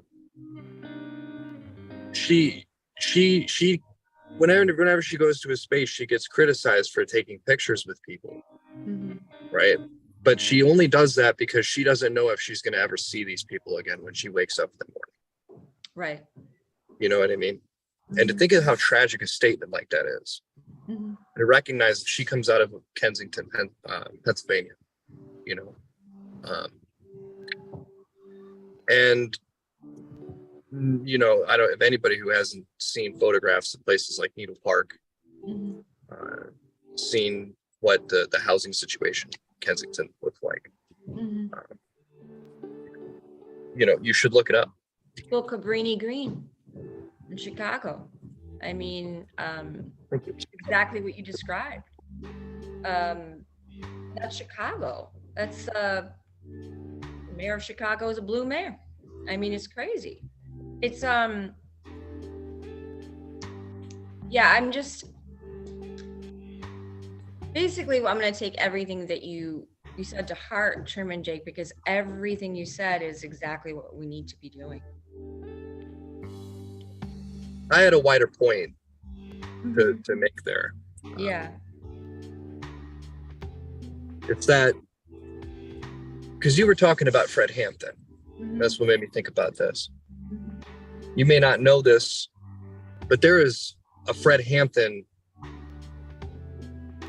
right across the street from you. There's a Fred Hampton 2 doors down. You know what I mean? There's probably thousands of people who are able to potentially put in the kind of work that he put in. Mhm. And a lot of these people that you see being killed on the news are a Fred Hampton, a potential Fred Hampton. And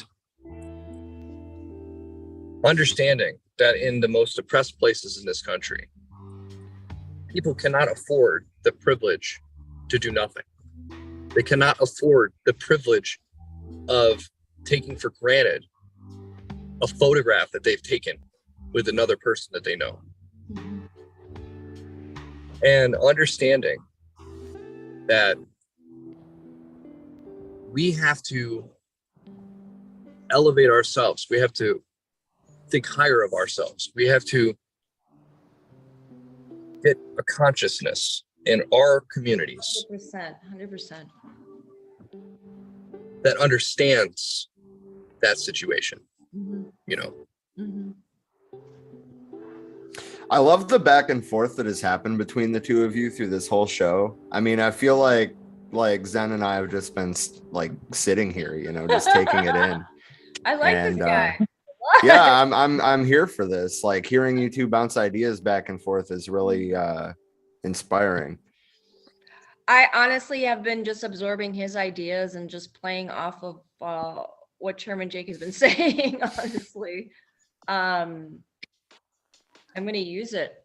I'm going to keep in touch too. I'm going to follow the page as well. I wish Shaka were on here. Yeah, he was supposed to be. He said he was going to be running late, but I still haven't heard from him. Because we have a crucial perspective that we're missing here. And that is the targeted perspective. We have to do this again because Cop City is going to get worse. Yeah, it is. It really is. And what's happening in Atlanta, and Portland has joined the Atlanta protests in solidarity. Detroit hasn't yet.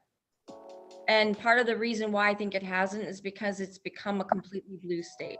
It's majority blue. So none of this is being talked about. Yeah. And I mean, that being said, I was kind of thinking when we set this up that the conversation was going to revolve more around Cop City. But that's okay. The more broad scale discussions that we've had today, I think, are probably more useful. Well, Cop City is, I think, backing up on what Chairman Jake has said, Cop City is just a symptom of a very large problem. So, and that is the biggest problem is the wealthism. I see at least. And the fact that the wealthy own, and we're talking about the 1% own the media. When we see Time Magazine, in fact, is under the same umbrella as another conservative media source, right? And it's under the umbrella, I can't remember which. There's 6 media companies that own 95% of media in this country. Exactly. And those corporations are all 1%. And I mean, look, the activist that died on Native land at Cop City, protesting Cop City, his death happened. The Guardian first talked about it and put it out there, and it was brutal. They were really brutal as far as what was being said, as far as how good this kid was, right? And that was 6 days ago. People didn't even know what was happening. I was just talking to my friend in Atlanta. Now, granted, he doesn't read a lot of news, but he's in Atlanta and he didn't know this was happening. How could you not know this is happening? This has made national news. This movement is going everywhere. It's bizarre to me how much everybody seems to be under a rock. So I just appreciate everything you said, but we are missing this other perspective, obviously, from the Black Panther Party. I want to do this again. I don't know what your schedule is like, Chairman Jake. I mean, I work with my car, so I'm always available as far as this kind of thing goes. Okay.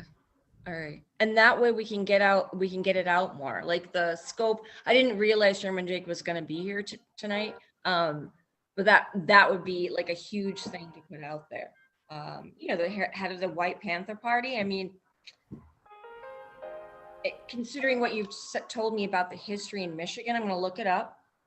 I just want to put it out there. Instagram, TikTok, Facebook, everywhere. I mean, the next time we get together, which I hope is, because this is going to be an ongoing discussion. Right. Yeah. And I mean, it kind of already has been, but it's kind of just evolved into this. We've been talking about like bits and pieces of it at a time, but we haven't ever really sat down and like done a deep dive on the systemic issues. And I'm glad that both of you could be here for it, honestly. You guys should set up a panel.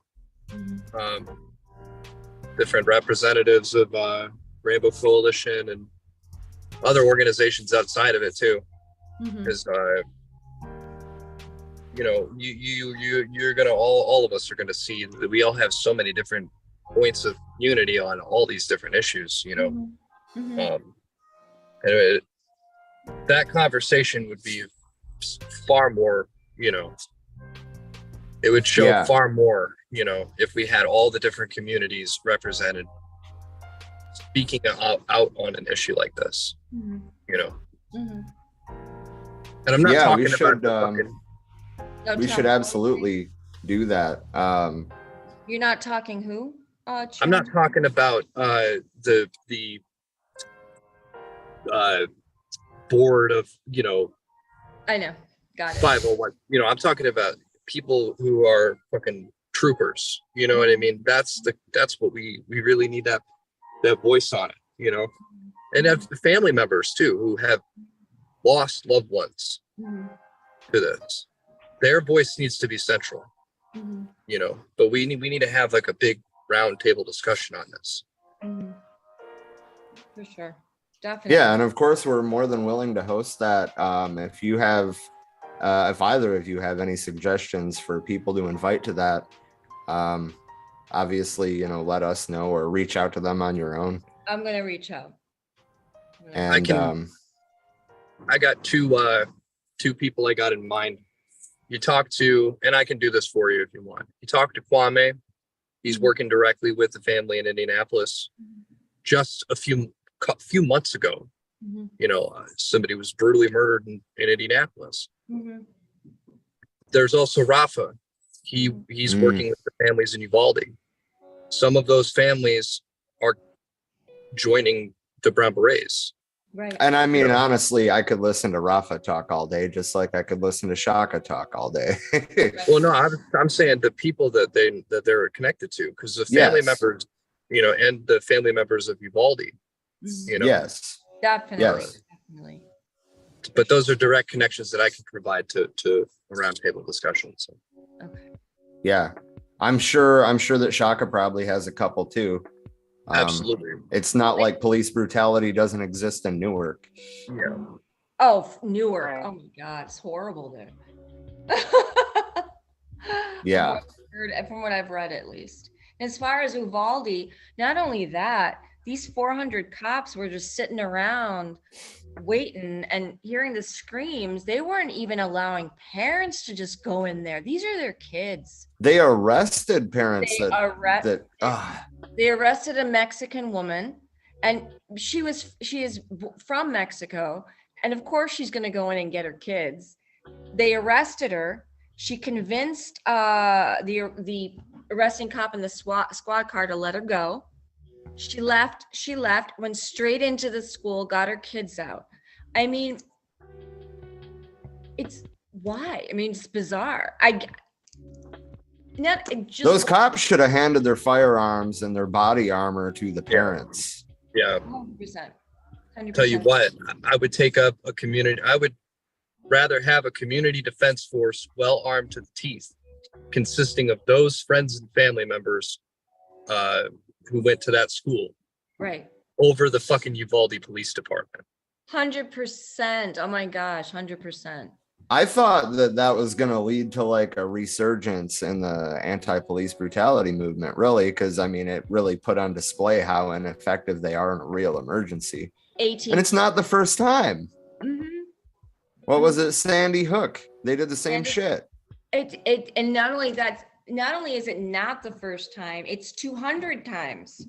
There's like, we're going back to 1999, right? So 1999 up till now, I done the research at the time, and I can't remember every single school that had a shooter where police did nothing. 200 since 1999. It's something that the public doesn't know or just conveniently forgets after the incident happens. Americans have a very short-term memory.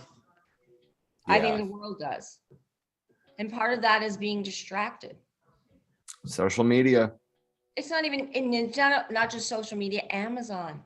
People are buying, just looking online for ways to get distracted. And I'm not against dating or dating apps. Sex is a huge thing right now. Sex, Tinder, all of these apps. And I'm not against them. Look, but they're all distractions. I mean, there's a reason why all these things are happening, and we have all these distractions at the same time. I think, is Chairman Jake still there? Yeah, he turned off his video. Okay, all right. Yeah, I'm here. Okay. You guys have anything more? I mean, not really. What do you think, Chairman Jake? I can talk on these issues infinitum. Yeah, for sure. For sure. Let's set up a panel. I mean, it's your show. Well, I mean, I'll do the reach out too. If Comrade Jake, Chairman Jake has any names, if you want me to, I'll reach out to them. If you don't have time, Chairman Jake. Yeah, we can work that out. Okay. I think that we should try for next week. I will have my work schedule on Saturday. Okay. So I'll be able to give you a definite date then, but it'll probably be Thursday. That's the date that's been working for us lately. Yeah. I know that I'll be able to, if you want to do a similar discussion where we have Shaka here, I know that I'll be able to do that. It's probably going to take longer than a week for me to get all these people, herding cats. They're all busy as hell in their community, True. But getting everybody agreed on a date, what is it? Let's see, it's the 26th. We have a big meeting with a lot of these people that I'd want to bring on here coming up. So I'll let you know more about that as it develops, but we definitely need to have that. And Yeah, how about, I'm just looking at the calendar here. I'm probably going to go with a Thursday because, like I said, that's usually what's been working for all of us. What about February 2nd? That's good with me. Actually, no, that's next week. You said you wanted more time than that. How about February 9th? For a bigger discussion, yeah, maybe. I don't know yet. I think meeting's on the 11th, so.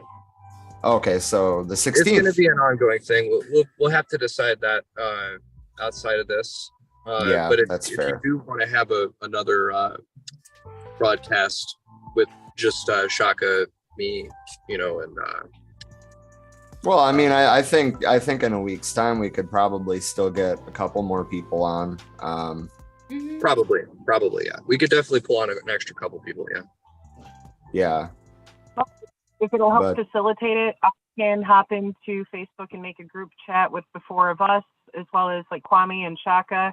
And then you guys can invite the other individuals you're talking about wanting to bring to the table into that chat as well, so we can collaborate and figure this out. All right. Let me talk to Kwame first before you add him.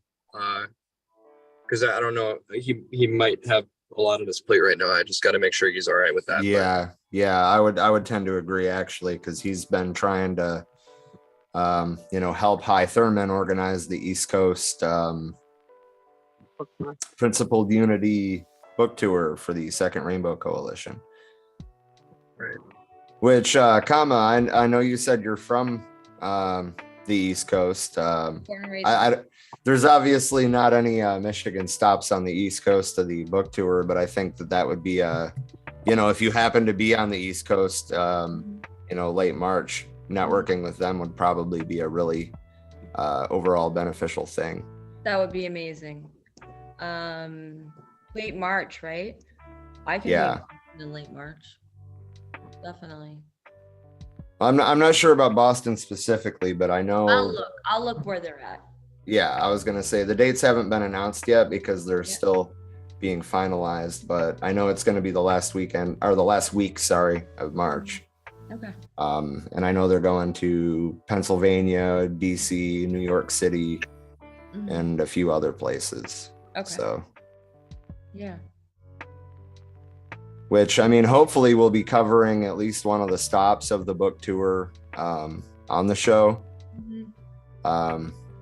For those that aren't able to come out. But yeah, it's I'm looking forward to it. It seems like a lot of really good networking happened on the West Coast book tour a couple of months ago. So I'm excited to see what comes from the East Coast tour. Definitely. All right. I mean, we can still do next Thursday, but we can talk about something else. But I mean, I think we should do what we originally intended to do tonight. I think that we should dive deeper into the Cop City situation. Okay. Which also I'd kind of like to write up a solidarity statement, like with the input of the rest of the podcast people, obviously. But Trisha and I talked about that earlier today, but we obviously didn't make it happen. Right. It was a struggle today. Yeah. Well, if you want to talk about Cop City, what specifically are the questions? I don't know that I really have specific questions, but basically, the background of the excuses they're giving why they need to build Cop City, why people are against it. The controversy behind the murder. I mean, everybody that knows the victim claims that there's no way that could have been how that went down. And I tend to believe them over the police. Right. No, not at all. In fact, witnesses, like I said, he had permission of the elders to be on the native land because he has worked in Florida. He's worked all over actually for forest restoration and keeping native land. So he's also a medic, and he had permission to be on native land by elders. From what I haven't gathered yet, I was looking to see if they had a warrant to raid this particular section that he was in, and why would they need to? There were no military weapons found. There was one handgun found, a Smith & Wesson handgun that he purchased in 2020 legally. He had it with him. And like I said, supposedly a cop who has not been named yet had a flesh wound, and supposedly the bullet came from the victim's gun. And the cop was let out the same day from the hospital, flesh wound. So, but witnesses said that the only thing they heard, they didn't hear a first shot. They heard a rain of bullets come down on a 26-year-old kid. Autopsy hasn't come out yet. We don't know anything about what has happened to his body. We don't know anything. They aren't releasing anything. And just remember, a cop's press release is not an article. It's a cop's press release, right? People seem to take that as biblical, and it's not fact. It's their version of what happened, and their version is completely skewed, obviously, to protect themselves. So right now, there's an independent call from the elders for an independent investigation, and he was an environmental activist. Okay. He didn't speak out about anything except for the environmental activism. And environmental activism is the most inclusive thing available, like the most inclusive thing. So people don't want to talk about police brutality. They don't want to talk about this, but talk about that because they're scared or they want to keep friends. Environmentalism is the big thing. Well, here you got an environmental activist right here, and he's dead from cops. And I don't hear anything from little softies who are so-called environmentalists. But the environmental community itself, the eco community, is saying right now that this is unprecedented. They have never seen an environmental activist being shot in a rain of fire by cops. This has never happened before. So, I mean, what they're trying to do, and there's no footage. Cops saying there's no footage available. And I don't buy that for a goddamn minute. Most definitely there is, definitely. But they want to pin this on. I'm sorry. Did every one of them just go boop and shut off their body cams at the same time en masse? I know. Well, not only that, these body cams get streamed into a system that's not supposed to be tampered with, right? How do we know it's not being tampered with? We don't know. And honestly, there was footage. It supposedly was brutal, but now it's not being released, or they're claiming that they don't have it. They're actually claiming that they don't have it. So, and not only that, go ahead. Does anybody? Someone was going to say something. Okay, so not only that, we're calling them the Atlanta Six. There's 6 quote unquote domestic terrorists that were arrested. They were all young white kids, and they didn't have weapons on them. Supposedly they had bombs on them. Bombs? Really? These kids are like, I mean, if anything, Molotov cocktails, and I don't really even buy that given the circumstances they were in. No, I don't buy that either at all. And so right now, so the event I'm going to tomorrow, we're trying to raise funding for their legal team. They're really going to need one. The judge has already said in court, he said he's called them violent, and he said that we don't have tolerance for violence from the citizens of this community. He hasn't called out the cops at all. Wow. It's just it's not a shocker. I wasn't shocked at all. What I was like upset about was just the mere fact of that this judge, it hasn't even addressed the fact that why they were out there to begin with. You know, they weren't there to cause mayhem. They were there speaking out against deforestation of native land. They were speaking out about a young activist who was one of us, who was killed, assassinated. So why were they there? The judge didn't even address that issue. Of course not. He probably sees it as outside of his the things that he should care about. I think the judge is trying to protect himself, right? These are all elected positions. So, and honestly, as Chairman Jake has said, that most people do not vote. Most people don't have access to vote, and the vote doesn't matter anyways. So basically, it's public opinion, right? And the public opinion's on the side of cops right now. I mean, 55% of Americans don't like cops. That doesn't take a lot to shift to 30% don't like cops, right? Even after Uvalde. I post a lot about Biden and a lot about how much money he's put into cops. And I still get pushback from people who claim that not all cops are bad. And I'm like, any good cop, supposedly, that speaks out, there's evidence planted on him to get him arrested and imprisoned, or he or she is hightailed it out, is beaten, basically. They're not part, or they're forced to quit at some point. So yeah, I mean, effectively, they're silenced. They're silenced, definitely. So all cops are bastards. Yes, definitely. Yeah. Part is a lot of people aren't wanting to take a look at the big picture with this when it comes to the fact that, correct me if I'm wrong, but I believe this was supposed to be leading towards a national police training center. It is not a local issue if they are using that as a national fucking militarization of police training facility. $90 million. That's gonna $90 million, and this was backed by Home Depot, Delta, Bank of America, JP Morgan Chase. You got to remember, and Chick-fil-A. All of these organizations are invested into by both parties, by the people in both parties, right? So Yep. essentially, in this, both parties are backing this $90 million project.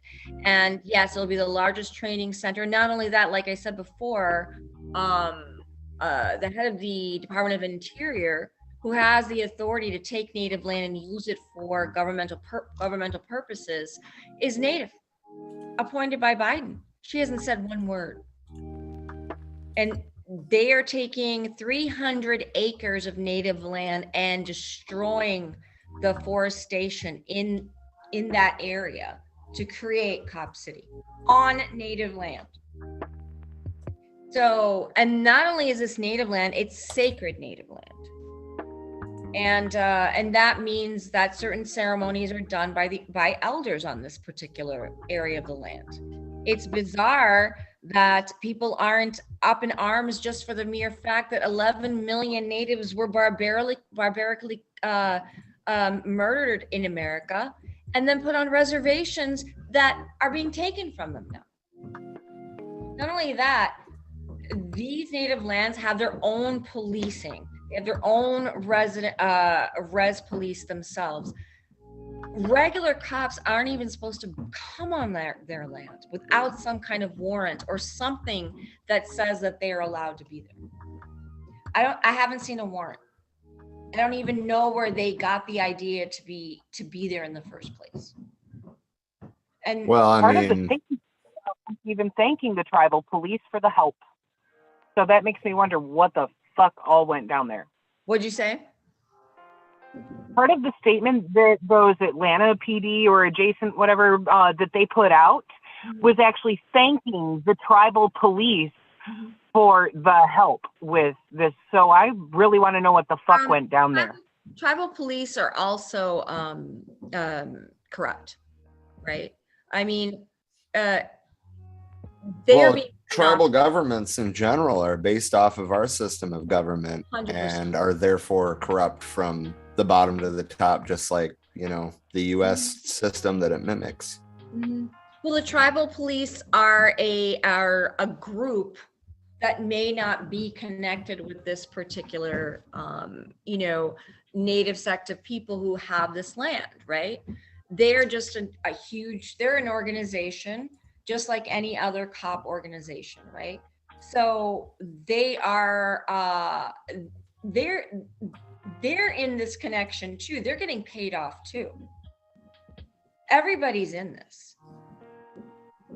So, and like I said, the elders have already sent out anonymous videos on YouTube, on TikTok, detailing the victim's life, detailing that they want an independent investigation, detailing the fact that there was no warrant and there was no invitation to be on native land from GBI, FBI, and the Atlanta PD. We're talking like, I think 40 cops were there. It was insane. I mean, we only have a couple of pictures, but the pictures of these cops just standing around after the shooting was just bizarre. Yet there's no pictures of the victim yet. There's no pictures of his body yet. And we don't know how many bullets were rained into him. We don't know anything. Yeah. That information isn't out there yet. And he was killed 6 days ago. Yeah, it's absolutely unacceptable. And then, Tyre Nichols, The family's attorney said basically that he was used as a human pinata. I forget exactly what the family said, but they talked about how brutal and terrifying it was too. You know, but yet the mainstream media is just talking about how these cops have been charged. But okay, so you got 5 black scapegoats, but you're not making any systemic changes. You're going to pin it on the individuals rather than pin it on the system that created those individuals. Totally. And police unions, cop unions are just organized crime. And they're just armies of the state. And that's what the state has created, armies. Armies with the backing of the state and the backing of the public to be able to murder people. I mean, not to be too inflammatory here, but the police forces in the US are basically brown shirts. The police force all over the world are yes. Are a problem. Just because you take away guns from police officers in the UK doesn't mean they're going after marginalized communities, like the Muslim community. It's just their ways of dealing with it are different. They're not as barbaric, but part of the reason why we're so barbaric is we are a superpower. Our hegemony is all over the world. So we want to keep that power. And the best way to keep that power is to keep it in the hands of the 1% and not allow anyone to rise. So,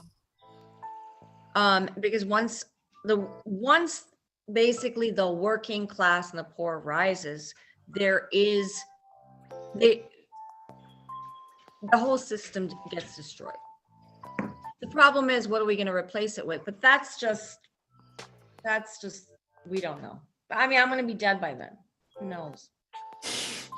I don't see this. I mean, until climate destruction is actually in our faces, I don't think this is going to change.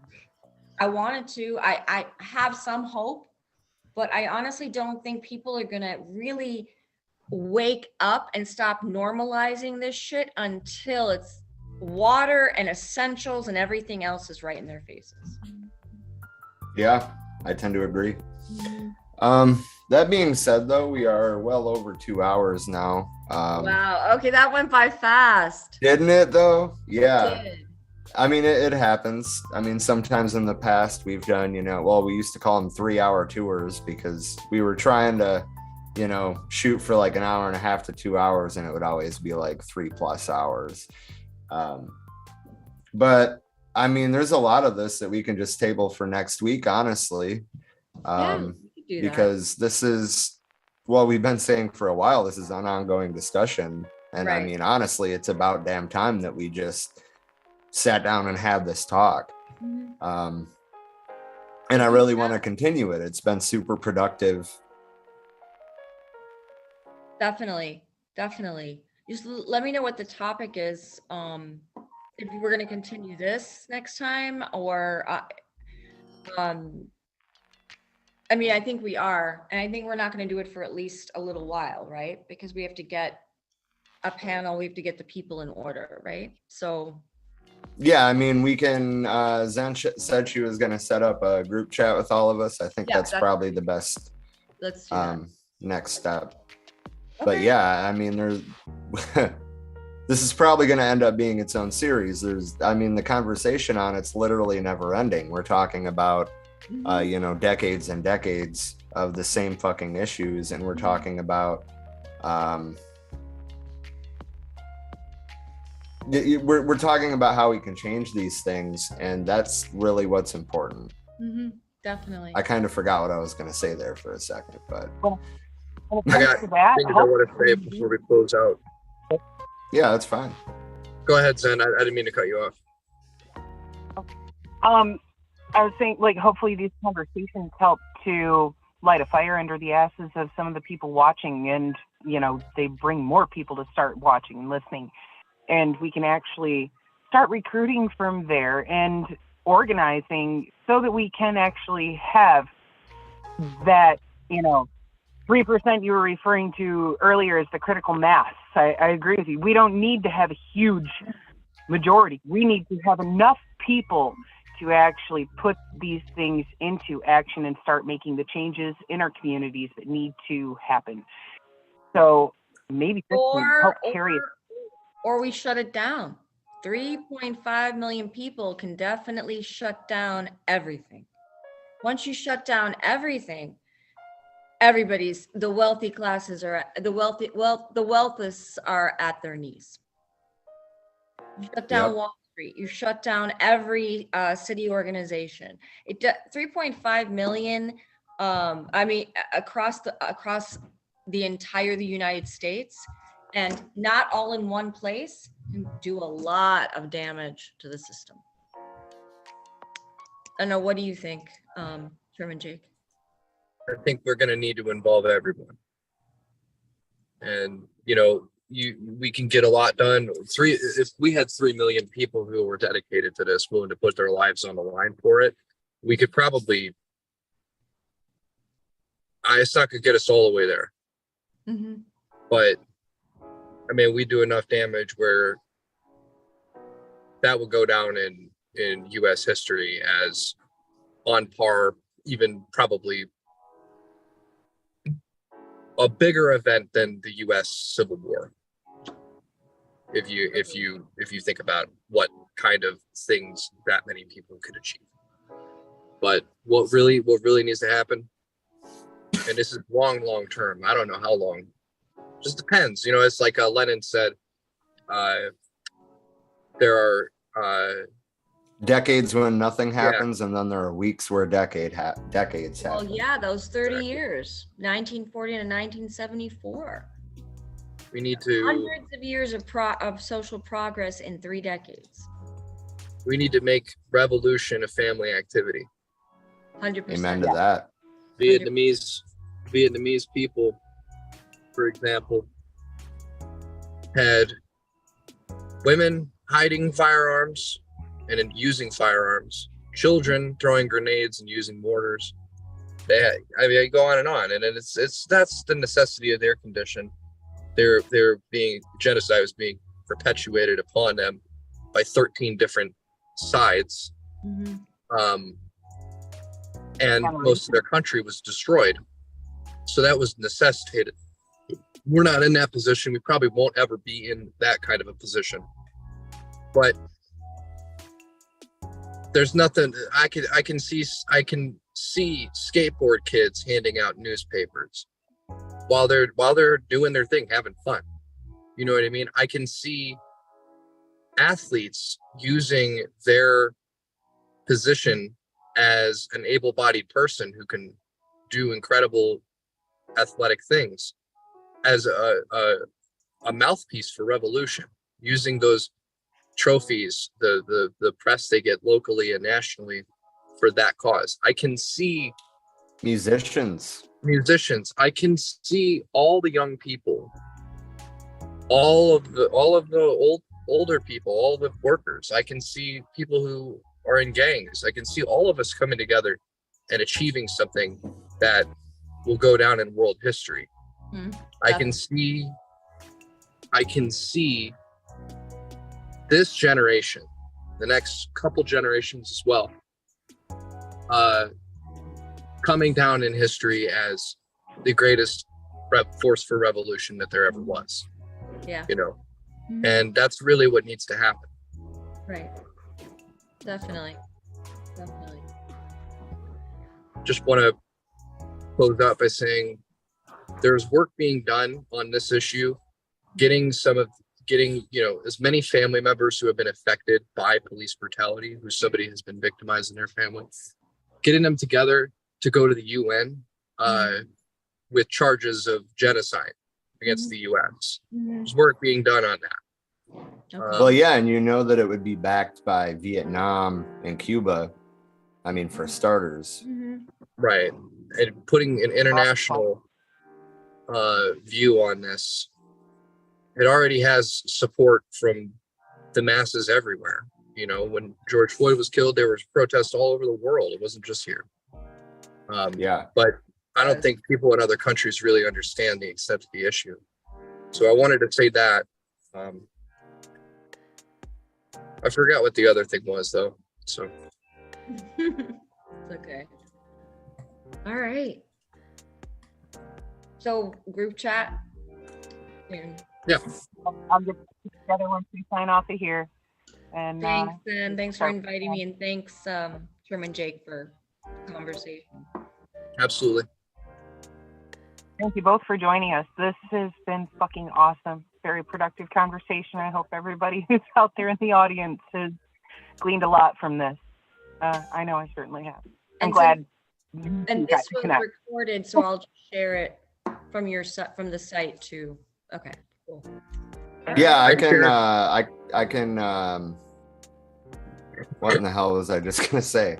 I can like share you like Yeah. the YouTube link if that's better, No, or I can can look like. it up myself. Okay. Yeah, no worries. Also, I just wanted to let you know, Kama, that I shared this as well, so it should say my name on there. It should have the White Panther Party page on there too. So yeah. Okay, awesome. And you're on Facebook too, so I can find you. Okay, awesome. All right. Until next time, I guess. Yep. Have a great evening. All right, all power, guys. Power to the people. Bye.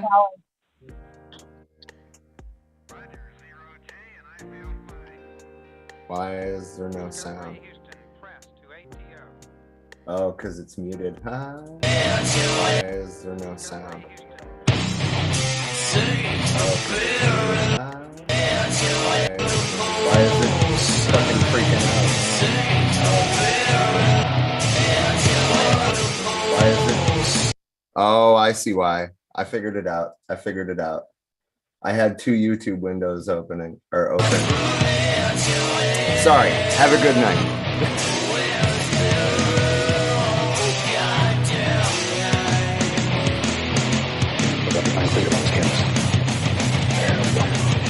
Absolute freedom. And we're all looking for freedom.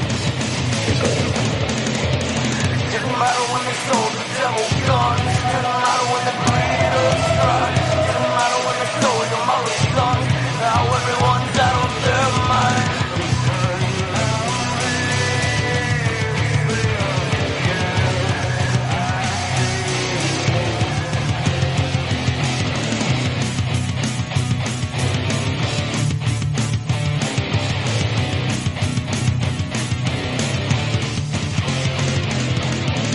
The bullshit, these unemployment lines.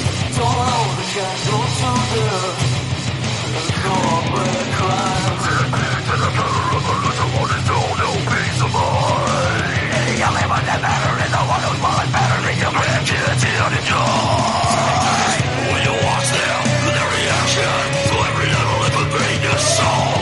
Still a public, xenomorphous, threat to the status quo.